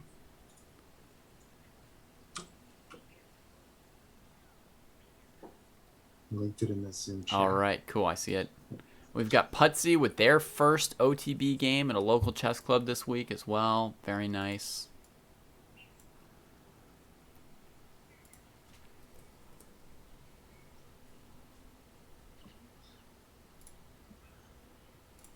I'll be honest, these long games did not go well for me.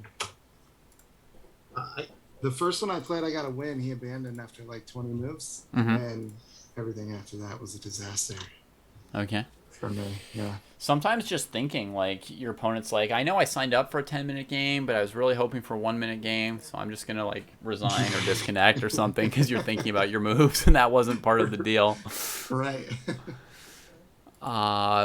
Okay. Well, anyway, can you click forward and backward and show us through this game yourself?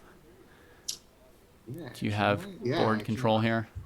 All right. So yeah, So Baron hasn't seen this game. This was one of the ones from today. It was a higher rated opponent, significantly higher rated opponent.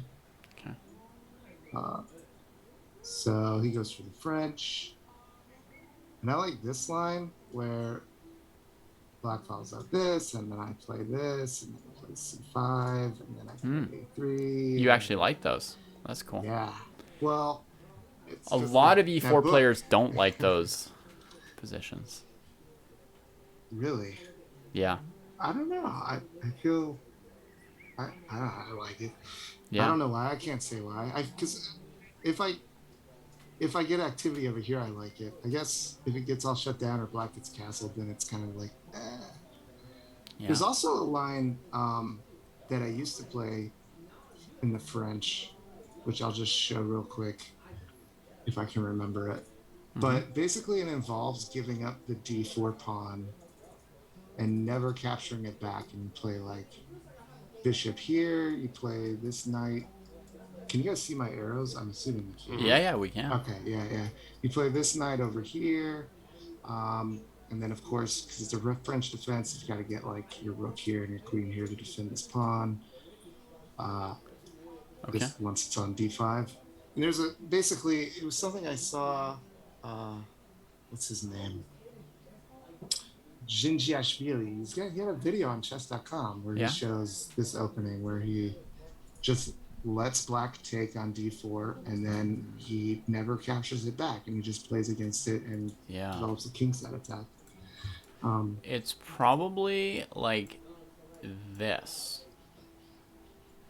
Bishop D2 here. Is it like this one? I think this is a Jinji line. I thought this knight came Not this over one. here, though. Maybe I'm wrong. Okay. Maybe it's something else than what I'm thinking of. He knows multiple lines. Okay. But anyway, I mean, the Winnower and the French in general has been a weakness of many 1e4 players. I mean, famously, it was even the Achilles heel of Bobby Fischer, who was kind of like an Achilles when it comes to chess, as far as he was good at basically everything. So really had very few weaknesses. I like it because I'm a D4 player. Maybe that's why Yeah. I like it. Huh. That's interesting. Yeah. Yeah, I think All a right. large number of French defense players are probably 1d4 players. Yeah, that would make sense. One sec. Okay. So he just takes, and I don't get my line at all. And now I'm just totally out of my book, which is very limited. But whatever, we're equal. This seemed like the most natural development square for the bishop. It's going to defend the knight, so that when it comes out, I'm already ready to capture, and I can just continue my development. That was kind of the plan there. And then I made a mistake on move 6. So I played b3 here. The idea is that I'll be able to defend this pawn and later this, and then I'll have these nice diagonals. I think I just have to play knight, probably f3 first. Yeah. And then focus on my development, because he just brings me. Here I could have gone here, but I can't remember why I didn't like that. What about just queen d3? I don't even think I looked at that at all. Is queen d3 just running? No, because then I'll have c3. I was gonna say bishop e6. I think I'd like to save my bishop here.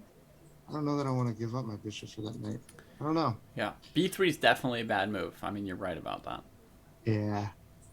It's just tactically I lose material here.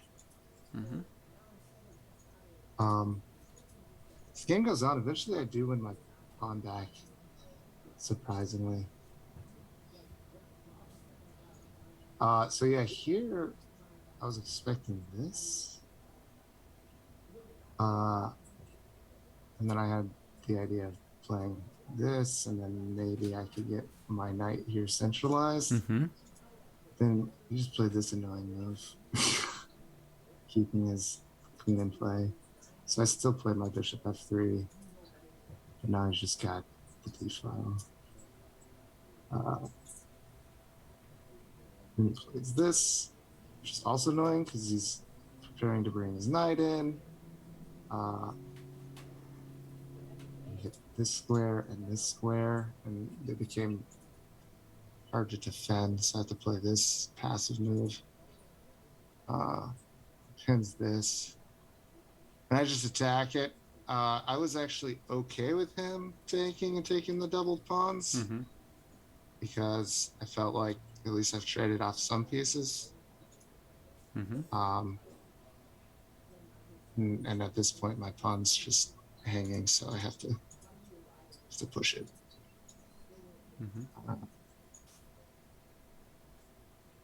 And here is where I get really bad at chess, and I don't know how to. I don't know if this is a drawn, if I'm totally lost, or if I still have chances. I have no idea. I always feel like maybe I'm just lost at this point because I am down material. But I really don't know. How I played that move. I think it's just left for my king because he's gonna trade rooks here. Yeah, it's good to avoid back rank mate. Yeah, he spent a long time on this move, c5, and I was upset because that was pretty much the only thing I had going for me in this position. I feel like was swinging my rook over, and then he played c5, and then it was kind of at this point that I was like, I don't think I'm gonna win this game. Win? I don't think I have any chances. Sorry, draw this game. Draw this game? Okay. Yeah. Because it didn't look like you were going to win this game ever since move 6. Yeah, pretty much. So here I win my Your drawing chances are great, however. And then this, what did I play here? Played this. Okay, so yeah, this stinks because I have to defend this pawn, knowing that rook a2 is coming, and I'm not going to be able to swing here to defend everything. So here, I just think I don't see a move. And this is, I was kind of like, I mean, I kept playing for a bit, but I knew at this point that the game was over. So, and that was actually a blunder. I actually didn't see that my bishop was being attacked. So that's where I was mentally at this point. But Yeah, actually, if you go back, what else could you do here? What else is going on?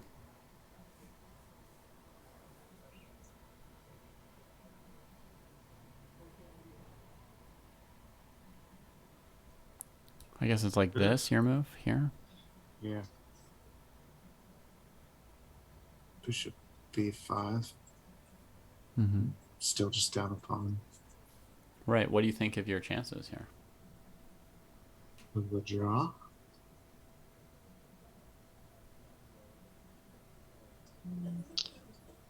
Still well within range, right, to save it?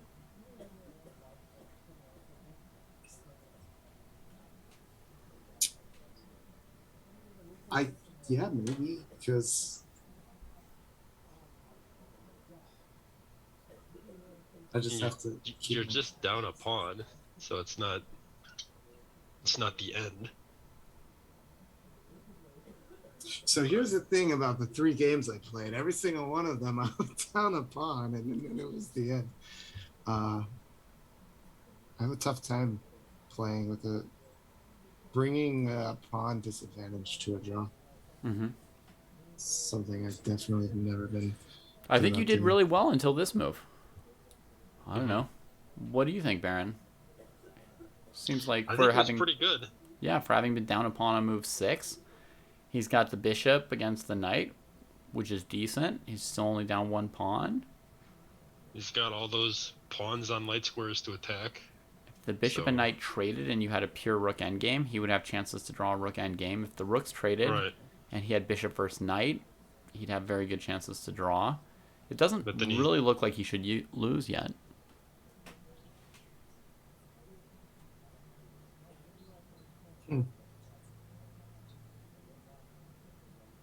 Maybe I overestimate disadvantages.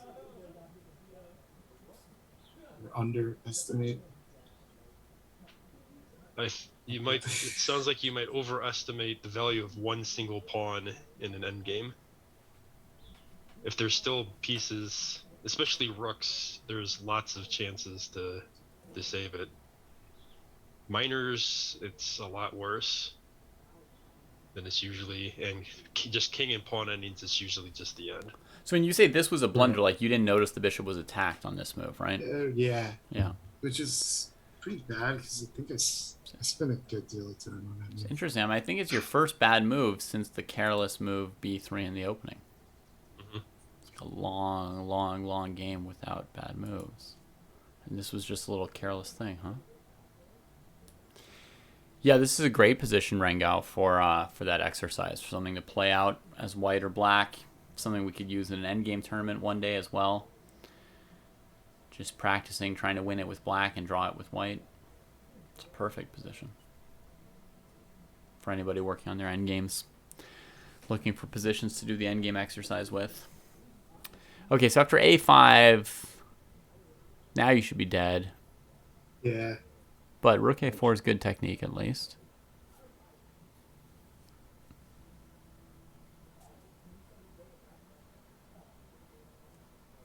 Would it be better to play? Well,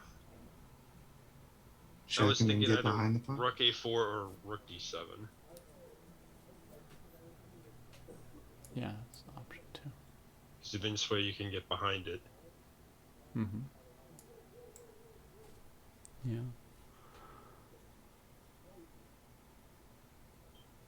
But I don't know. Down 2 pawns is down 2 pawns.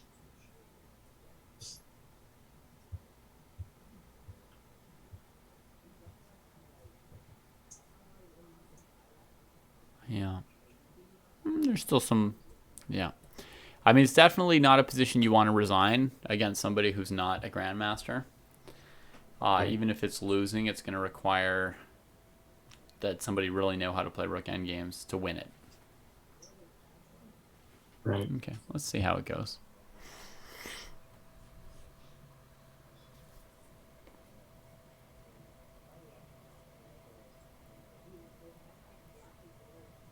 And yeah, at this point, I felt like I was lost.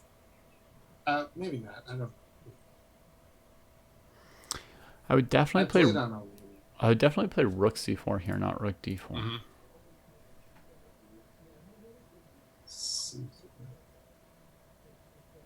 Well, yeah. He used my rook d4 move to immediately trade rooks. Yeah. Yep. So in general, there's the principle that your rook wants the greatest checking distance possible, right? From the king, the enemy king. So that would in general say like you want to be like on the furthest file, but this one's closed, this one black got, shoot, you would rather their rook were on c6, you could take the b file. So they get the furthest file, so you take the next furthest file. And then practically speaking, it also means your king's not going to block your rook. Mm-hmm. In the same way if you get checked. I mean, they can still do this to you.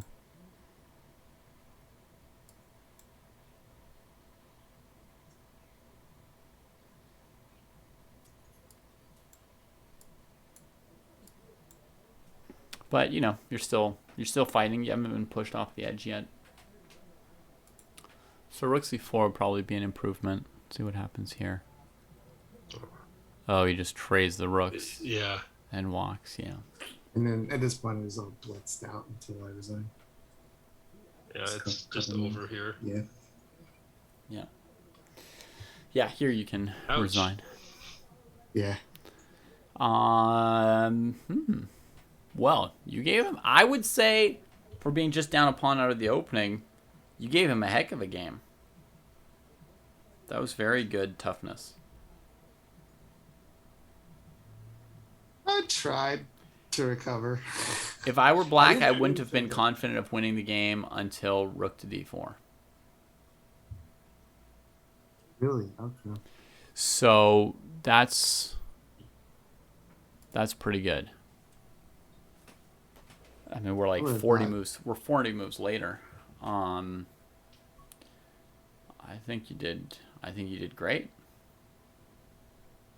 So the idea is if I can keep a rook on the board, then I have drawing chances, essentially. Yes. Mm-hmm. Because basically, and you might say, well, why does it matter if the opponent's got 2 extra pawns? They can generally like win endgames, right? Like, why does keeping the rook on the board matter? Right. Right? Because if we're bare kings, we would resign. We wouldn't even play it out, right? If you took the rooks off the board, or if you had like a knight endgame, you would resign as well, basically. Bishop, same colored bishop endgame, resign. Like, so why would you keep playing with rooks on the board? Why would it maybe not even be winnable? The reason is that to win almost any endgame, you need to promote a pawn. To promote a pawn, you usually, there's some exceptions like positions with 3 connected passed pawns or whatever, but you usually need to get your king all the way up to fight for control of the queening square. Does that make sense? Yep. Like if this is our candidate to win the game, let's say that were your only candidate to really win the game for black, you would basically, your recipe to winning the game is get control of a5, get control of a4, get all of these, right? So, and usually you'll need your king to do it. Right? Because he's one of your pieces. Right. If you don't get him involved, then by definition you're attacking with 1 less piece than white, and you're not going to get control of all these squares in order to push it through. So that means your king needs to be able to get here and control these squares, then he needs to get here and control these squares. Now, the way rooks work, a rook can check your king so many times that it has to leave a whole area. Right? A knight or a bishop struggles to do that. Yeah. Yep. No matter where the king moves, there's always a second check. unless So they're when right you're next to when you're each other. coming down, sort of like getting close to winning a game with a passed pawn on the 3rd rank or whatever, and a king that's come to the right area and it's supporting it, your opponent can just start checking that king. And if you know the Philidor defense, that's like a very, very famous example of that. Do you guys know that position? Baron does. He's been teaching I it do. to me, actually. Yeah. I taught it to Paul a couple weeks ago. Okay, cool. So the fiddler is like a perfect example of that principle, right? Like your king reaches a point where you can't promote the pawn without the king helping to take control of the squares on the other side of the pawn, right? Because their king's defending those squares. And their rook can just check you and check you and check you and check you. And to get out of check, you have to leave the area. Right? A knight can sometimes check back and forth on any square, but once it gets down to the back rank, it sometimes runs out of space to maneuver. And a bishop can't control half the squares, so the king can always ignore the bishop at some point and get through. Or at least, stay in an area. Yeah. So that's kind of like a big piece of the sort of uniquely drawish nature of the rook in some of these endgames.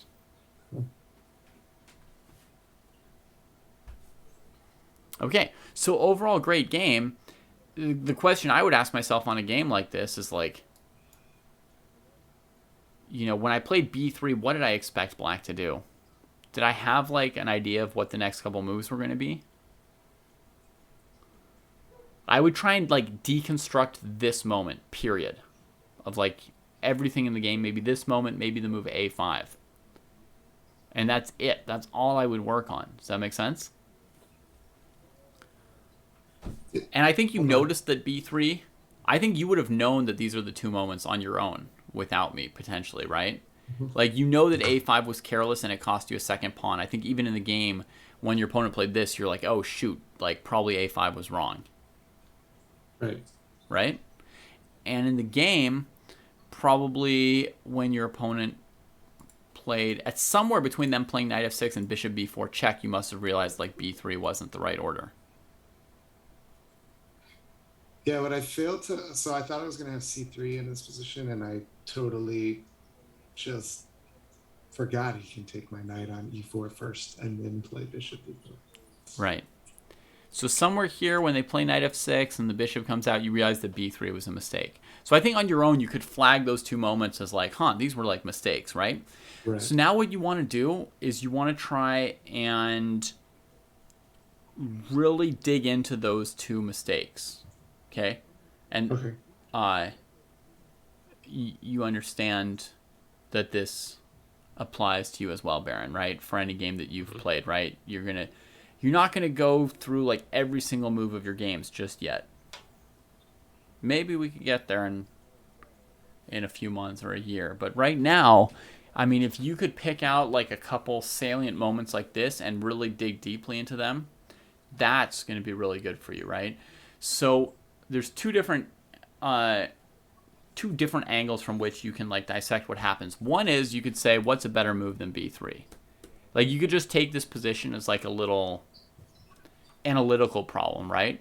And just churn some moves, right? Like, how good is knight f3? How good is bishop g5? How good is knight takes knight? How good is retreating the knight to g3? How good is knight to g5, right? Like, you can make candidate move lists and just sort of try and like think through this. What do you think is good or bad? Okay. Right? So that's one way you could approach it. You just start kind of like cranking through some analysis of the position, and then at some point you've got that analysis to compare to what you did. Right? And your analysis could say, on knight g5, h6, knight takes e6, queen e7. This doesn't work out. Right. So on h6, I'm like down to this move, right? And black can play bishop e7. They can even just play c5 already. But, black can do something like this, quickly castle, and then play c5. Right. And you might think, oh, black's equalized. But my position's not bad either, right? Like, black's equalized, but your position's fully playable. Yep. Right? So you can have like that evaluation, then you look at some other option, you look at like trade, knight f3. You could look at c5 here or bishop e7, right?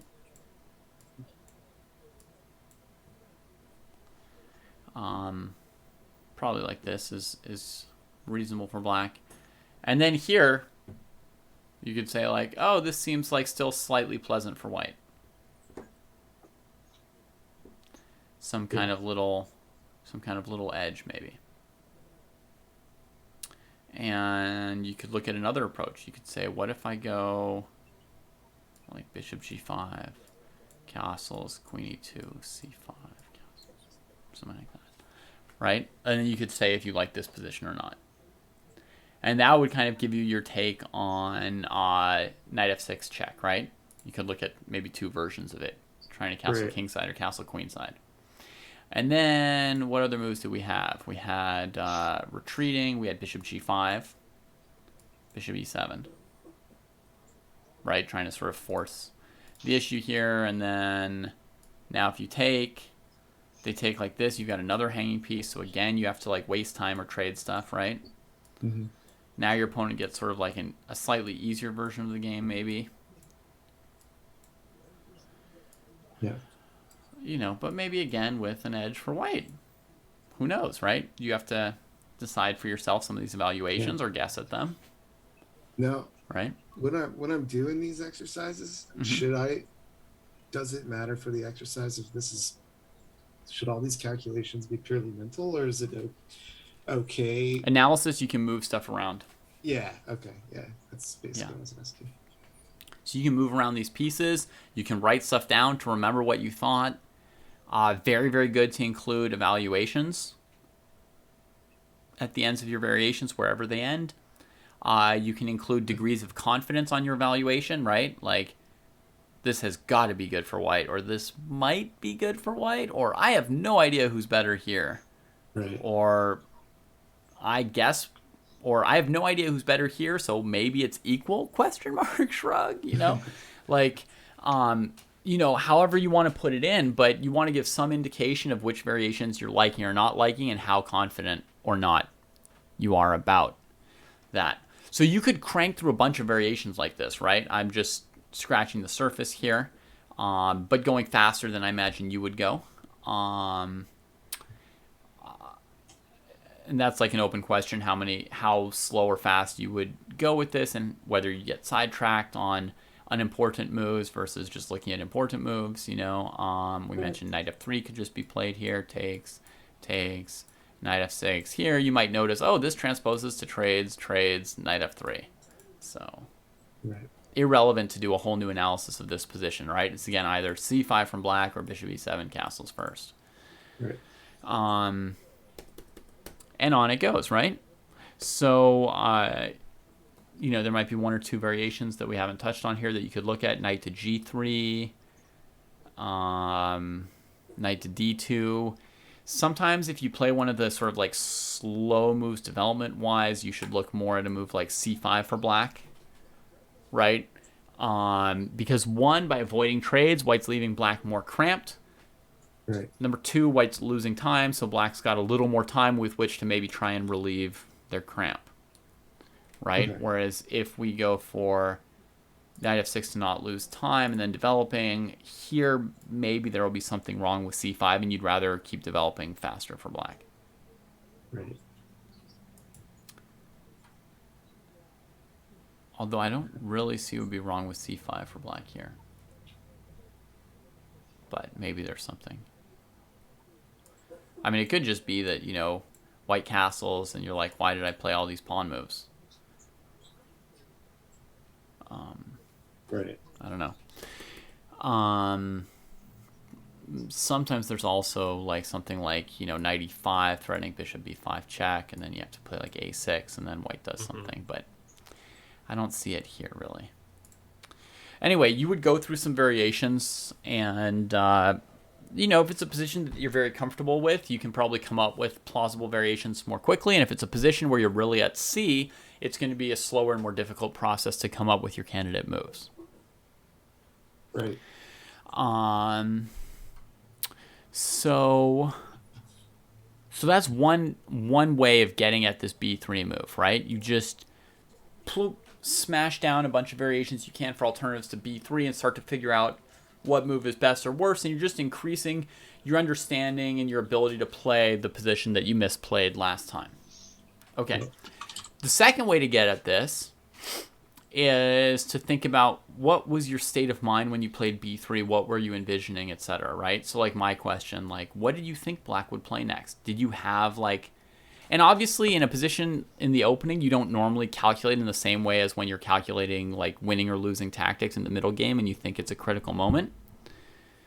So you're not emphasizing calculating as much as you're asking yourself, like, what square should my bishop be on, right? B2 or G5, and you decided B2, right? And like, which side am I planning to castle on? You're probably planning to castle king side, right? I'm just guessing. But, you know, B3, spending more time in putting a pawn where your opponent could play A5, A4. Maybe you were thinking king side.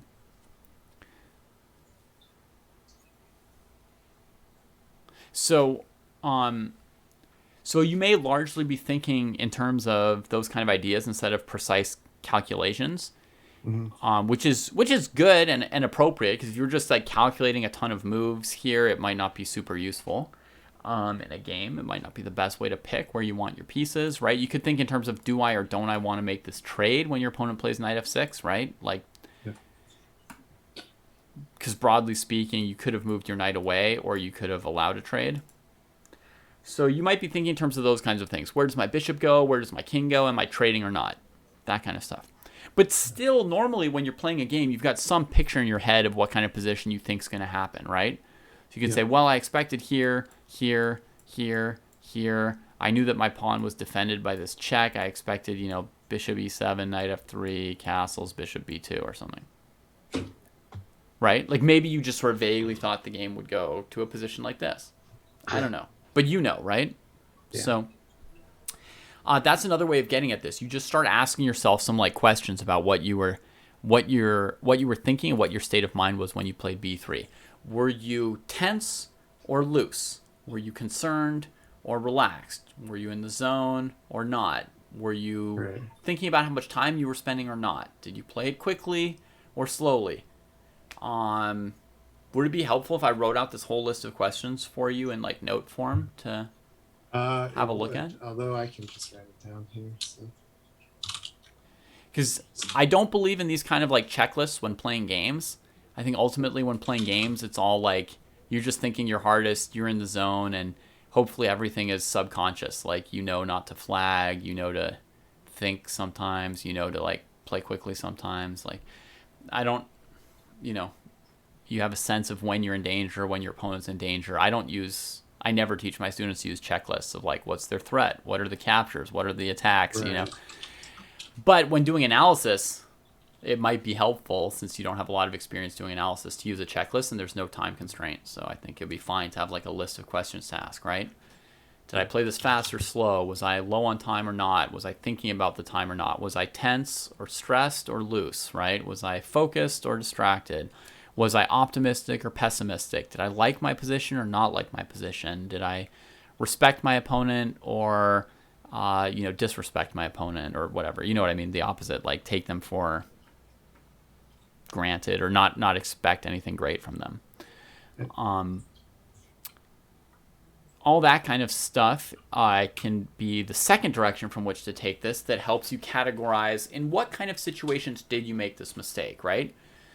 So the first thing that we talked about in more detail was like the X's and O's of it. What kind of a mistake did I make in what kind of a position, right? Like I weakened the C3 square in the opening and I delayed knight F3 even though this D pawn needs defense. I took it for granted that the center pawn is generally defended, but like knight F3 is just a move that takes priority here over choosing where the bishop goes.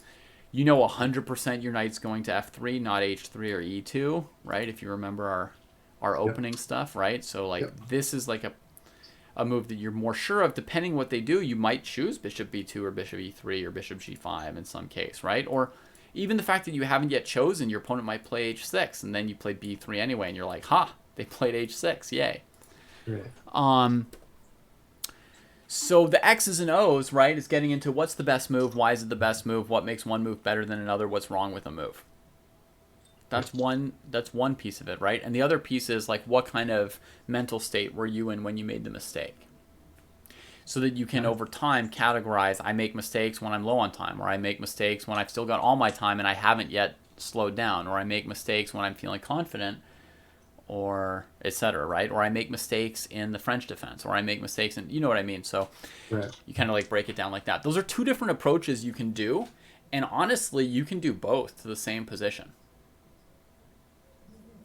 right? You can come at this same B3 question mark from both directions, right? Like, what were you sort of on when you played it, and what was the best move, and why?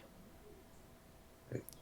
Yeah. So if let's say I identify a pattern, Mm-hmm. now what's the best way to address it? Do I spend all my time? It's going to focusing depend on the it? pattern. Yeah. Right? But you can take a couple examples from our history together. Remember when your weakness was the opening? Yep. And the first 15 moves, and what we did about that, and how we like drilled games playing only to move 15, first to move 10 or 12, right? Then expanding it to move 15. And how we spent time just talking through the moves. What were they telling us about what the player was doing, right? When you see B3, you know the bishop's going here, right?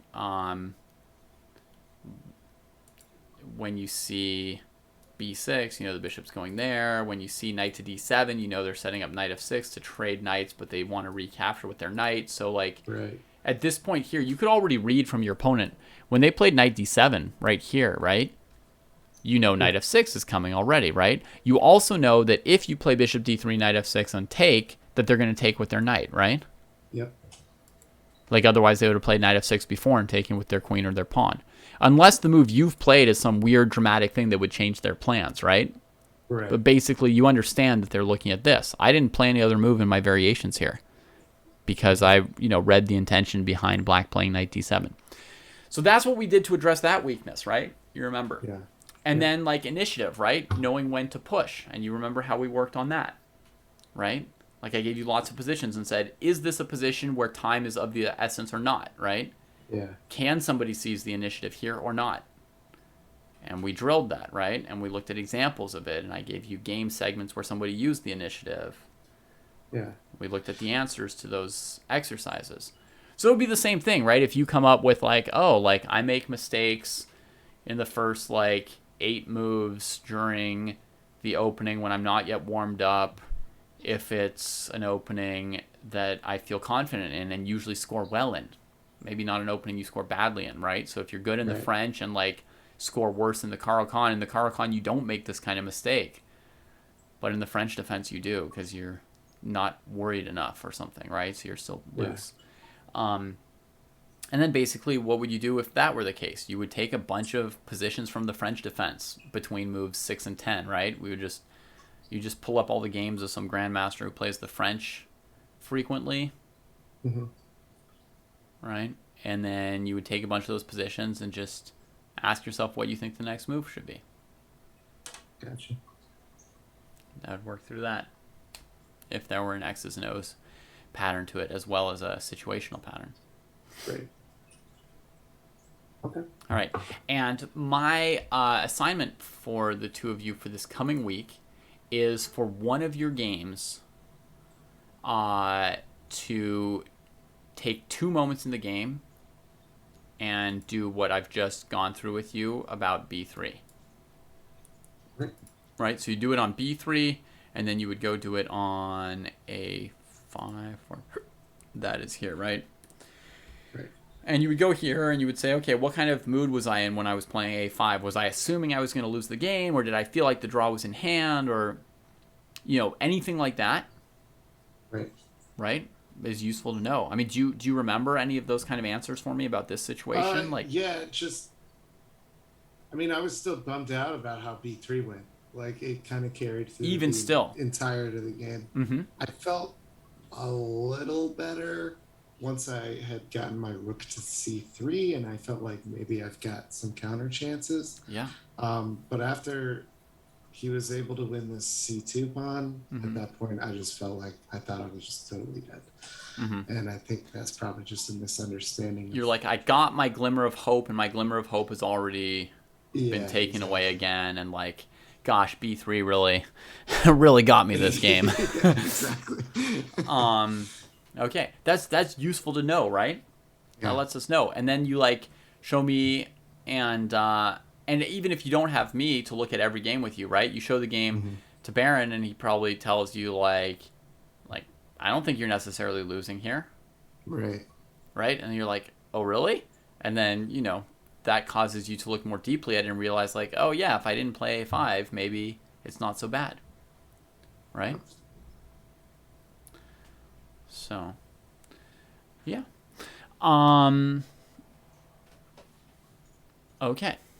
A5 would have been a really cool move if your bishop weren't attacked, actually.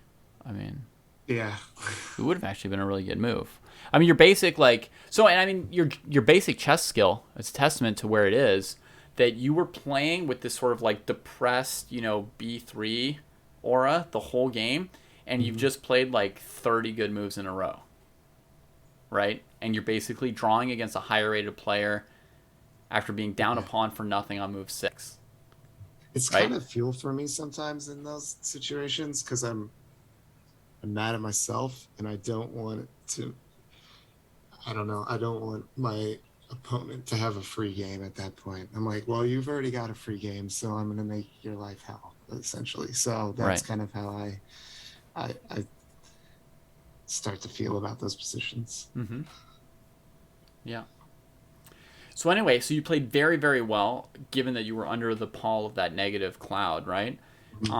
But this A5 move can maybe perhaps be partly ascribed to that, or at least we can put it into that bucket and see if there's a pattern, Yeah. right? Of like games where you're unhappy about something from early on, leading to this kind of like maybe lack of attention kind of move. Yeah. And then the other thing you could do is you could go here and you could calculate a bunch of moves, right? You could try bishop e8, bishop b5, bishop e4.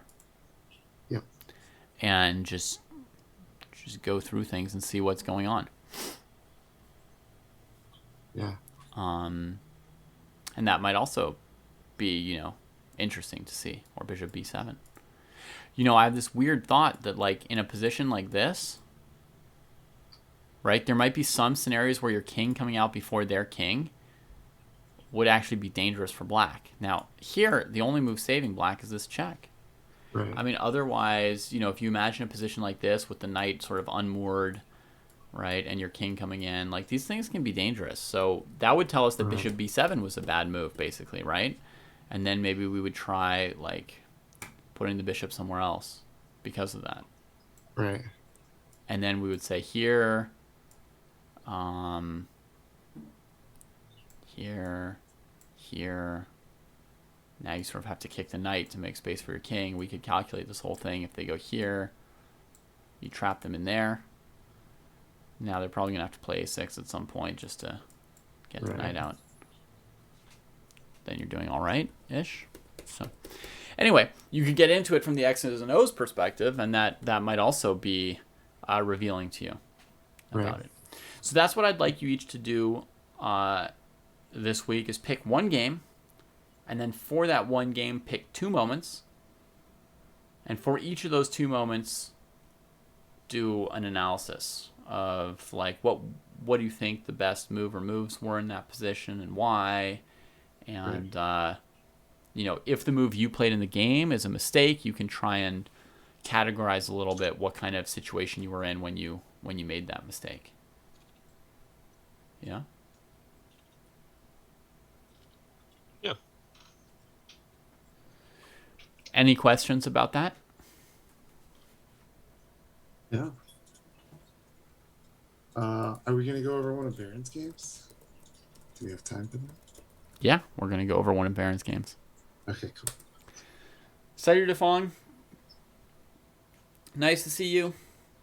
But I have to concentrate on my students here, so we'll chat another time. I hope everything's going good. Or well. All right. So Baron, if you want to grab a game and bring it over to us, that'd be cool. Let's see. Trying to think of which game I had the most questions about still. Sure.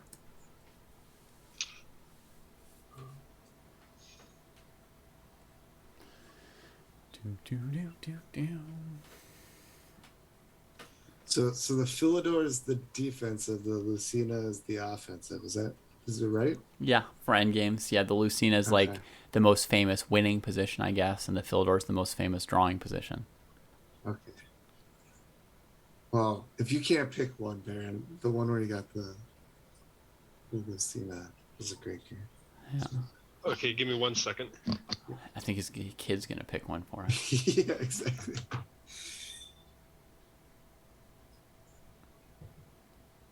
Yeah, he had some really, really interesting games. How did he do overall? I think he basically won all his games. What? I think so. Wow. If we want to be generous, of these these 4 OTP games I've played this past week, I effectively won all of them. Yeah, effective. I made a once-in-a-lifetime blunder in one of them where I just completely hung a rook in a winning rook ending Wow. in a time scramble. Okay. Yeah, that was Which one?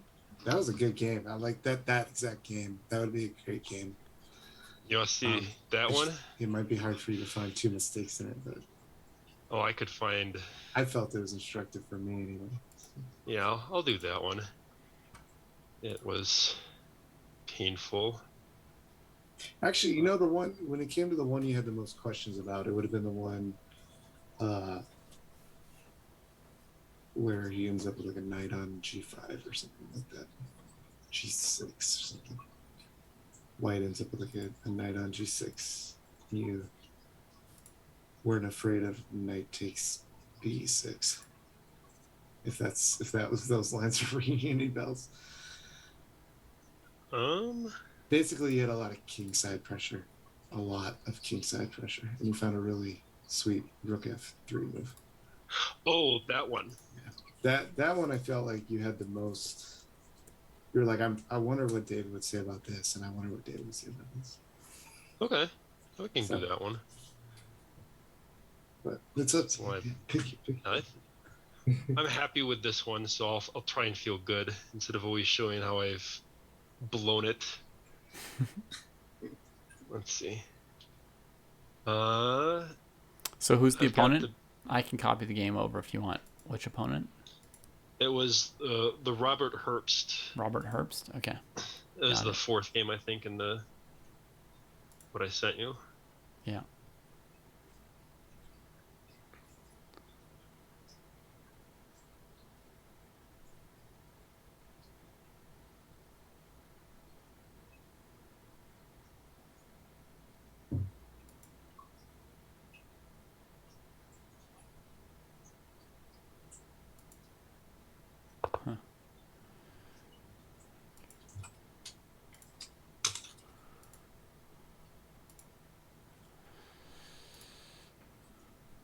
Got some cookies.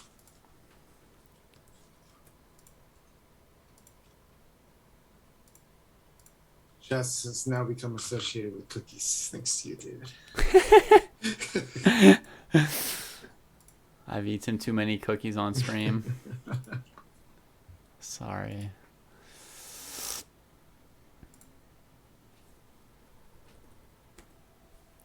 I think long ago when I was in school, I think we had like a music teacher who would give us like cookies if we like sang well or something like that. So now like I see like, oh, he worked hard for half an hour. Let's give him a cookie for that game. It's a good motivator.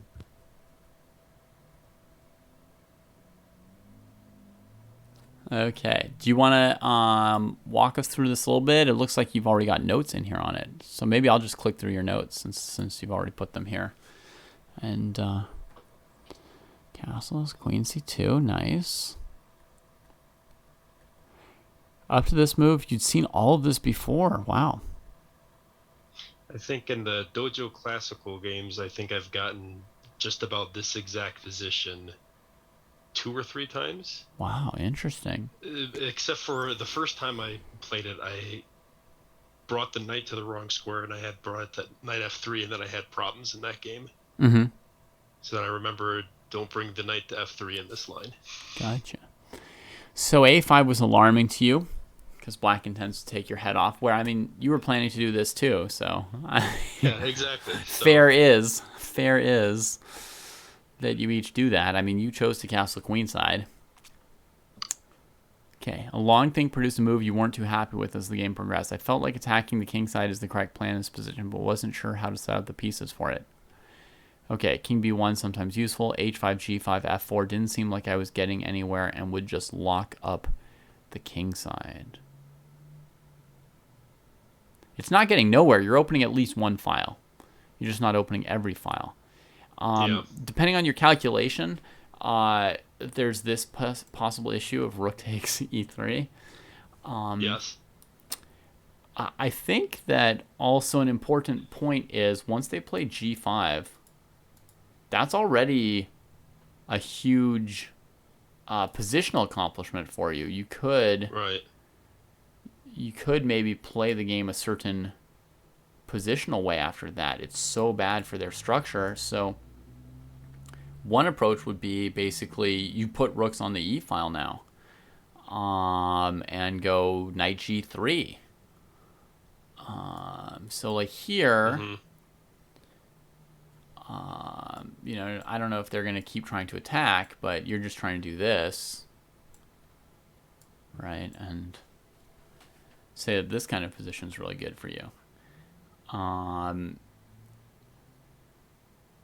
So that would be one approach. If you're really wanting to play with f4, one thing you can do is you can play h6 first, so they won't have h6, and then play for f4 later.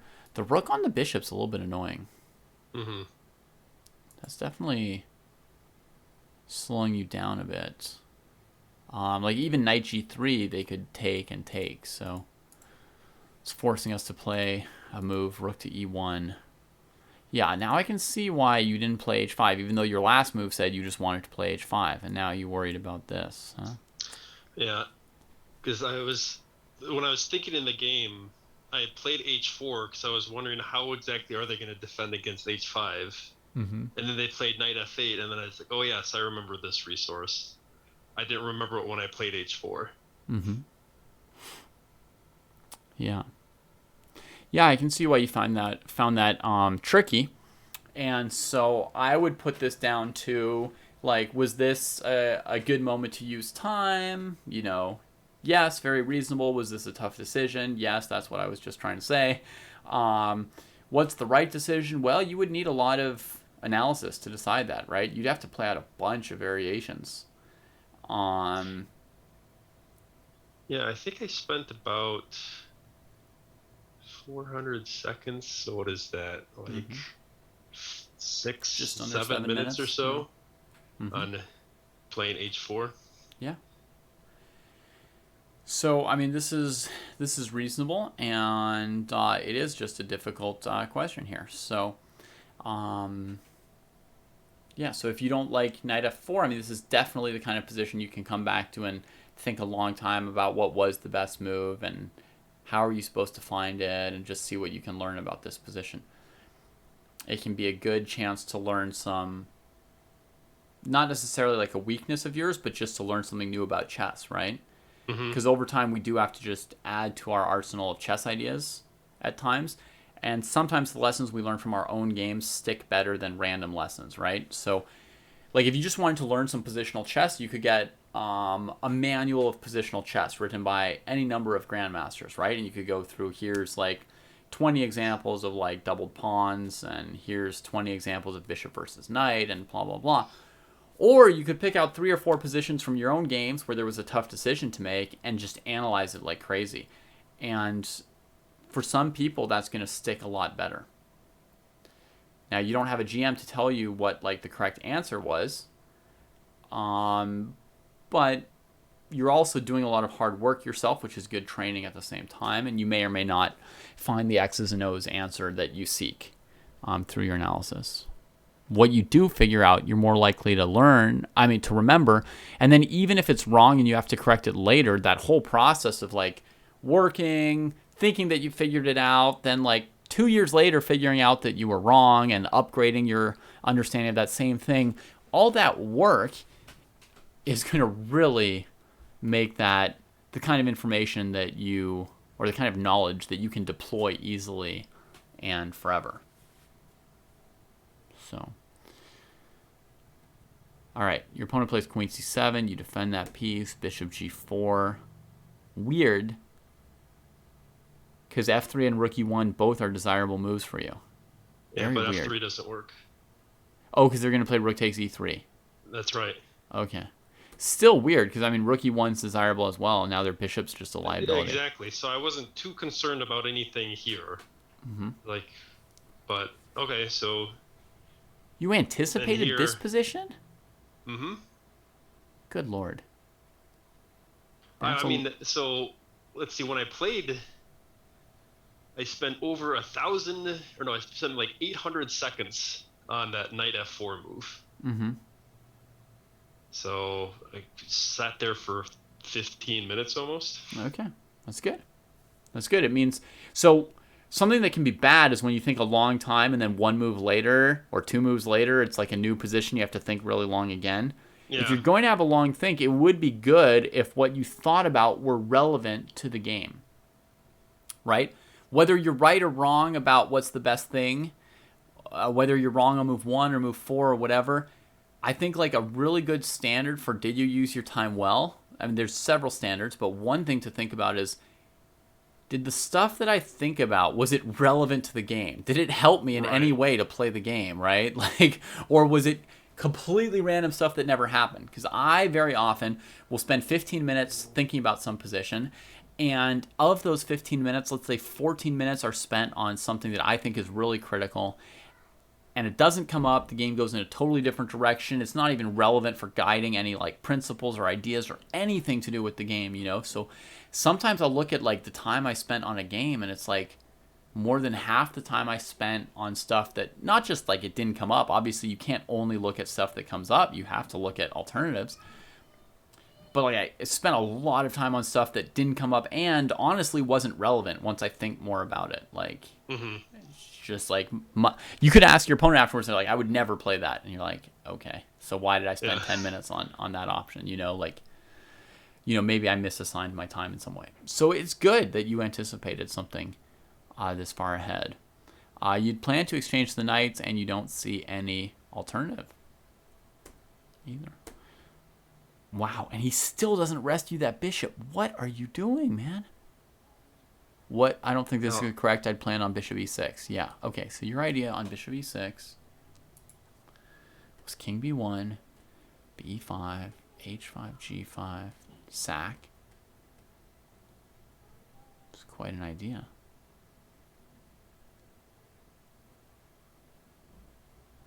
And in this position, queen f6. You don't need queen f6 because you've played king b1. Oh, my idea was to just,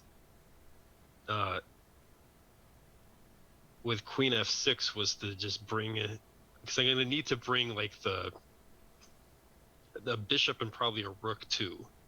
So this way, I felt like he wouldn't be able to play, like f6 or f5, to try and get his light squared bishop to do a better job of defending. Yeah, f6 loses the f-pawn here, so f6, queen f6 is good for you. And f5 also loses the f-pawn to bishop f5, which is also good for you. So Right. in this position, the crux of the position would be queening the pawn. Therefore, your candidate moves would be h6 and bishop takes h7.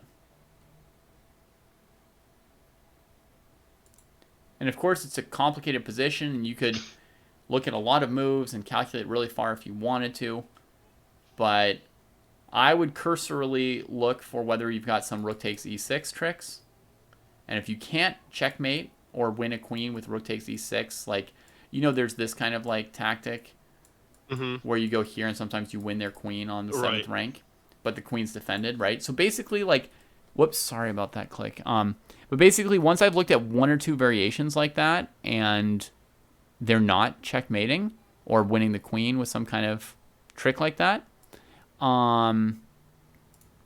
I would say, okay, realistically, I'm not checkmating this king, but who's going to stop this h-pawn from queening? Mm-hmm. And so I would say this position here, it's actually focused around queening the pawn. It's not focused on checkmating. And so unless there's something really pressing, it's either h6 or bishop h7, the only two moves that move you one step closer to queening. Yeah. I'm just thinking now of like defensive ideas for black Right. in this position. What are they ever An going to idea play of- here? Yeah. Black has Bishop almost E7. no moves. Bishop e7 gets mated. If I play a3 to give black time to defend, right? And we can try and come up with a defensive move for black. This blocks their king's escape, actually. Right. Yeah. Same with queen e7. Be the exact same checkmate. Yep. Anything with trying to bring the bishop to like start trading rooks on the file, same checkmate. Exactly. So, actually, if you think in terms of like what Yeah. can black do, and you come up with no moves for them, that's great. And if you were like, oh, their best chance is like f6, so I'll stop it, then I guess queen f6 could be okay. But also, if they just can't move anything, and you could be queening this pawn, then probably the game's over. Yeah. You know? Yeah, maybe f6 is really annoying. Because then they get queen f7 too. Right.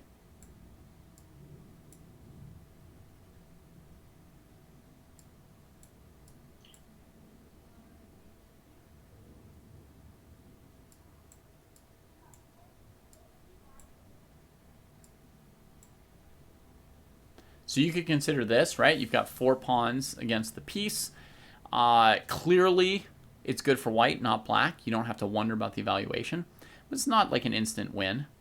And if that bothers you, you could say, well, in that case, I would rather first pluck this pawn so I'm not committed to that queen trade or something. Because now, instead of having the pawn here, you've got the bishop here. But I don't know, does that even work out?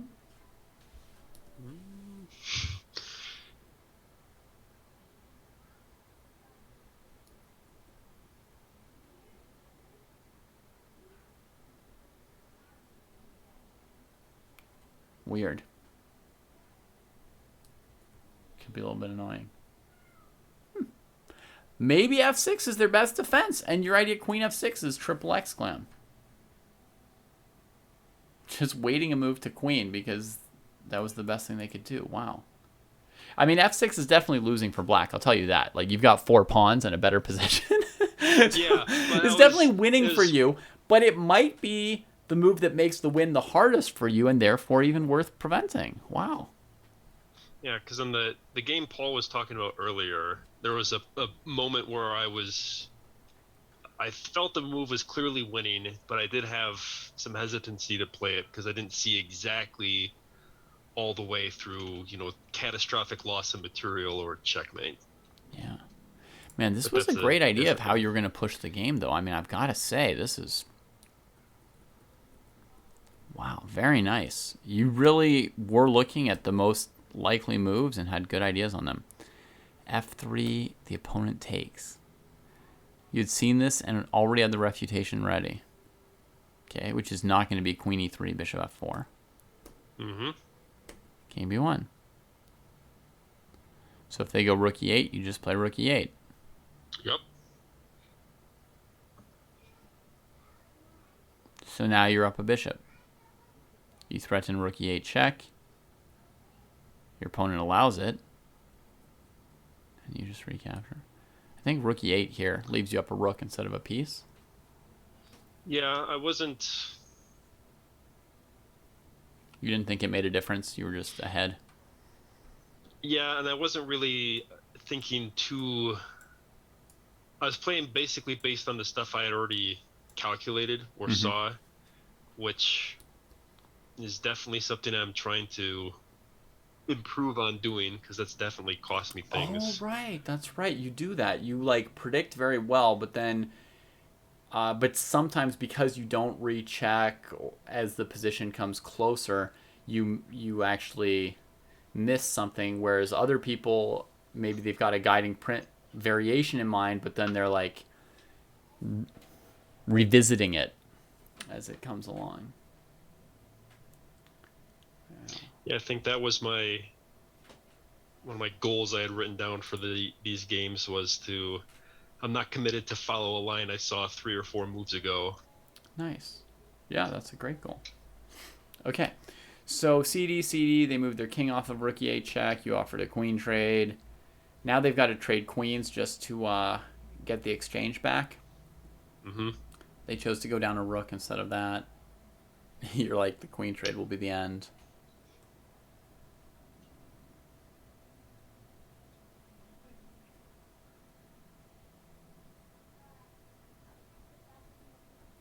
So now they do this. Ooh. That's bad technique. So how do you win an endgame? Pushing a pawn to promote. Okay. Which pawn right now, looking at your 5 candidates, is most likely to queen? The c pawn. Okay. So what would be good technique here would be to protect the c pawn a bunch and then attack b7.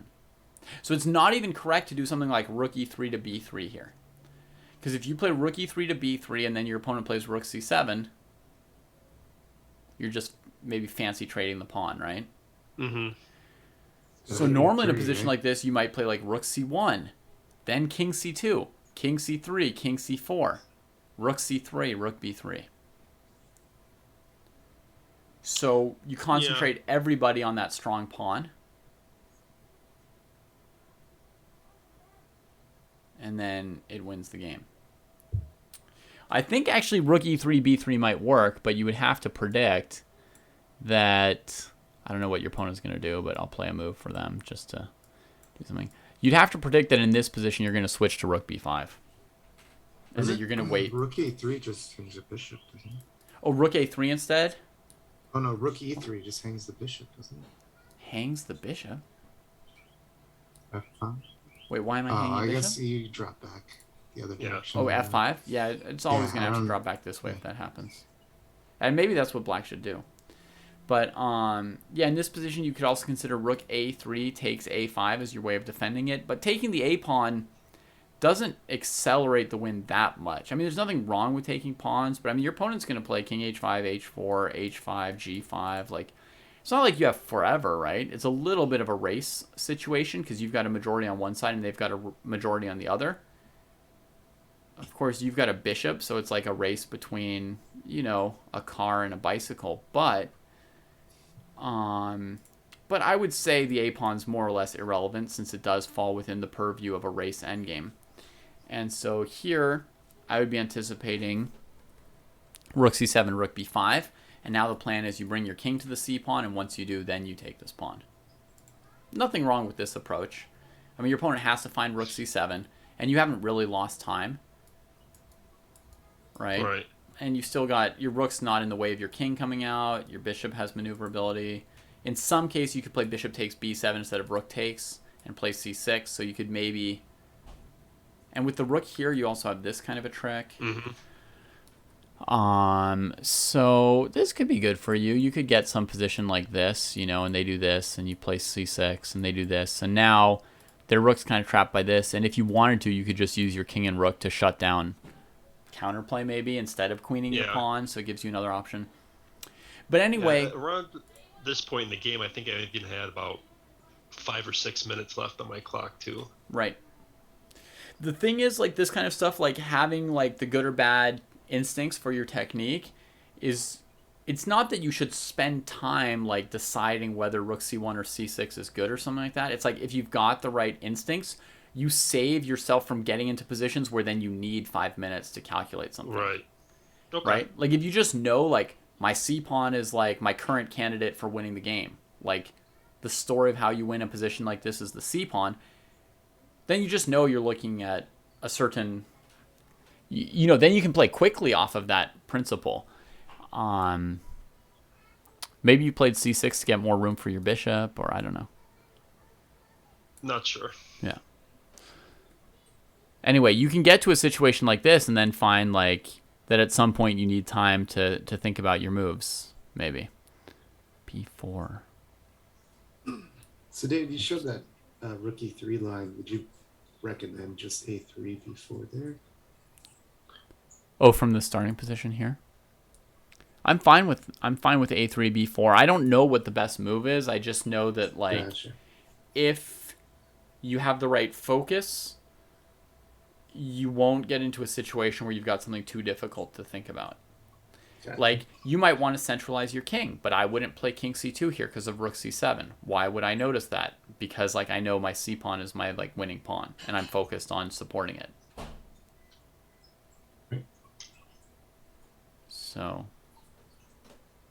a3, sure, it could be good. I mean, your opponent might play a4, and as long as you're focused on winning with this, there's nothing wrong with that trade of moves, right? Maybe that just means at some point your opponent plays f5, and when you drop back, you get this pawn for free too. I don't know. Could be a perfectly good move. If on a3 your opponent let you play b4, that's fine, right? So I'm not happy about this pawn trade. But let's say you play a3 and they play, I don't know, king here, and I play like b4. I'm okay with that pawn trade, as long as you've calculated rook d4. Great. Right? But in theory, I'm okay with something that's advancing your cause of winning the game there. Okay, I'll be right there. Right, so this is focused on making this guy strong, and then you can calculate whether or not it's working to do it this way. Okay, so you made this pawn trade. Now you're focused on making a pass pawn on the queen side to win, so this is good instincts, right? Check here. You could consider just trading these pawns, right? Because it advances the plan of winning with the pawns that are left. Rook a5, rook h4 really decreases drawing chances. And the bishop's very good in these kind of endgames of races because it controls your queening squares and theirs at once. It's like you're definitely playing to the strengths of the bishop. Going into a scenario like this, you're looking really good. You went with b4, which also looks fine. If they trade here, you figure the a pawn can pretty much do it with the bishop position. If their rook goes to a1, you can play king b2 and chase them out and then just keep running. And you're minimizing counterplay at the same time. So that's pretty nice. They took this way and you play here, and now either rooks come off and you queen because there's no piece left, or your rook's a motor behind the pawn. It looks like you're doing perfectly. Okay, here I thought about pushing a6, but you're pretty sure it loses. No, I meant to. That's a grammar error. I meant to say wins. Okay. Right, so a6, rook c5, king d3, rook c6, a7, rook c8, a8, rook takes, and then your rook fights a couple pawns, and you still have an a pawn to queen. So you're pretty sure it wins, and then you thought you don't need to calculate a winning variation because you've got a few minutes on the clock and an extra piece, so you played here. And then here, your opponent just resigned because the a pawns are strolling through. And that was your first OTB game in 8 years. Fantastic. Honestly, just fantastic. If you'd played a tournament last week and then sat down to play this week and played like this, you could feel great as well. Really, really good. If this were the game that you were trying to, do the analysis homework with, right? I mean, basically the only thing you'd have would be to look at this position here at whether knight f4 was the right plan or not and compare it to some other plans, which is only one question, and it's not even on a position where you made a mistake, right? Like knight f4 is fine, so you don't have to be like, what made me play knight f4?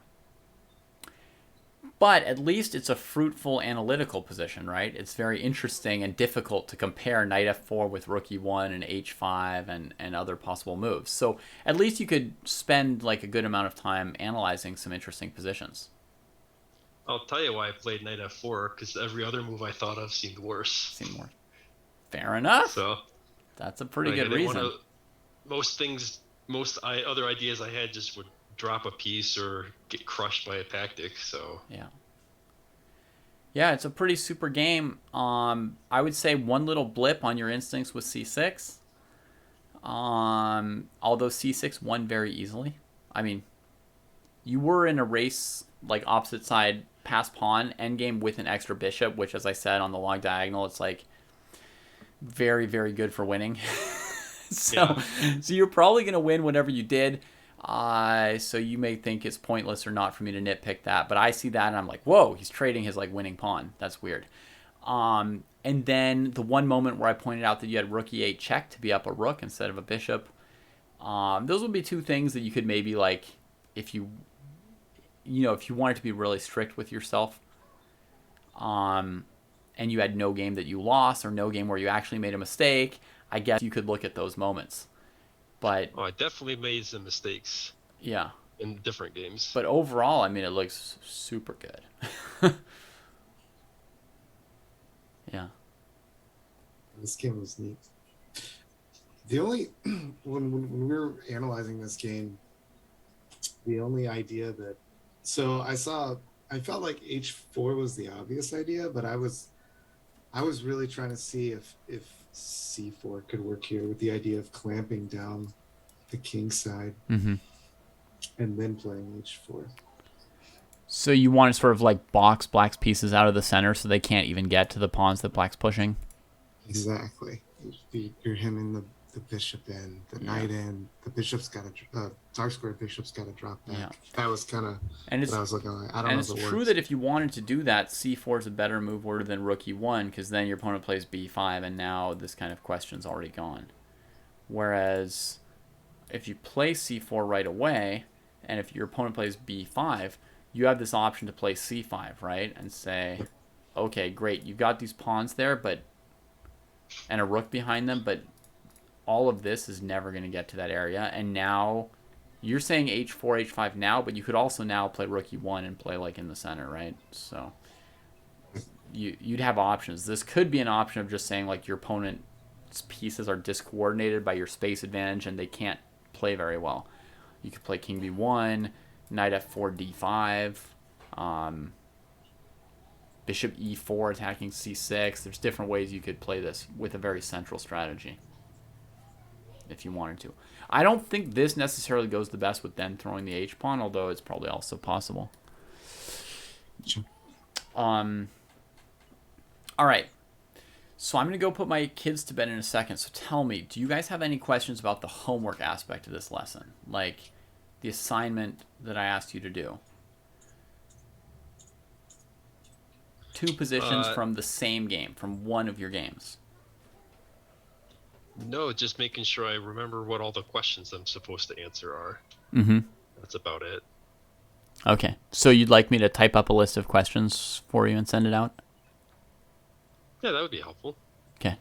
So that if you get a position where you think like you made a mistake, or maybe like you played the right move, but you played it in 10 seconds and it was kind of like gambling and you happened to roll the right move, like any moment where you're not happy with either the move or the thought process that led to it or the time usage that led to it, what's kind of like the questions you can ask yourself about that situation? I'll give you a list for that. I've got a lot of what you said written down, so you can use that as like a baseline, so you don't have to type as much. I'll just throw it up in that Zoom chat. Okay. My question is, should this analysis that we're doing be from new games or the same games? Is the goal to really deeply analyze existing games? Like, are we going to do additional exercises with these games, or does it matter? I would say don't use the games that we looked at together tonight, probably. Okay. Because you've already gotten a fair amount of my thoughts on those positions, so I would pick one of your other 3 or 4 games that you guys played this week to do that. Oh, also, other assignment. Paul, play another 3 games this coming week as well. Is that okay? Yeah. All right. Sure. Cool. When's the tournament? The Michigan Open thing? It's September 4th. Okay, Labor Day. Which is the day after my kids get back from the ex-wife and come home. So hopefully. So you would have to arrange. So I'd have to. Yeah, like I have to pick the kids up, spend the day with them, and then go to Lansing the next day, or take them with me. I don't know. Right. Welcome home, kids. It's chess road trip time. Like, you couldn't have done this during the summer, Dad? Right. Yeah. And that's surprisingly the only tournament that I saw. So. Okay. Yeah, I mean, there may not be else. like tons of options. So. Not a lot of TP tournaments. Okay. Well, any planning you can do towards that would also be like awesome.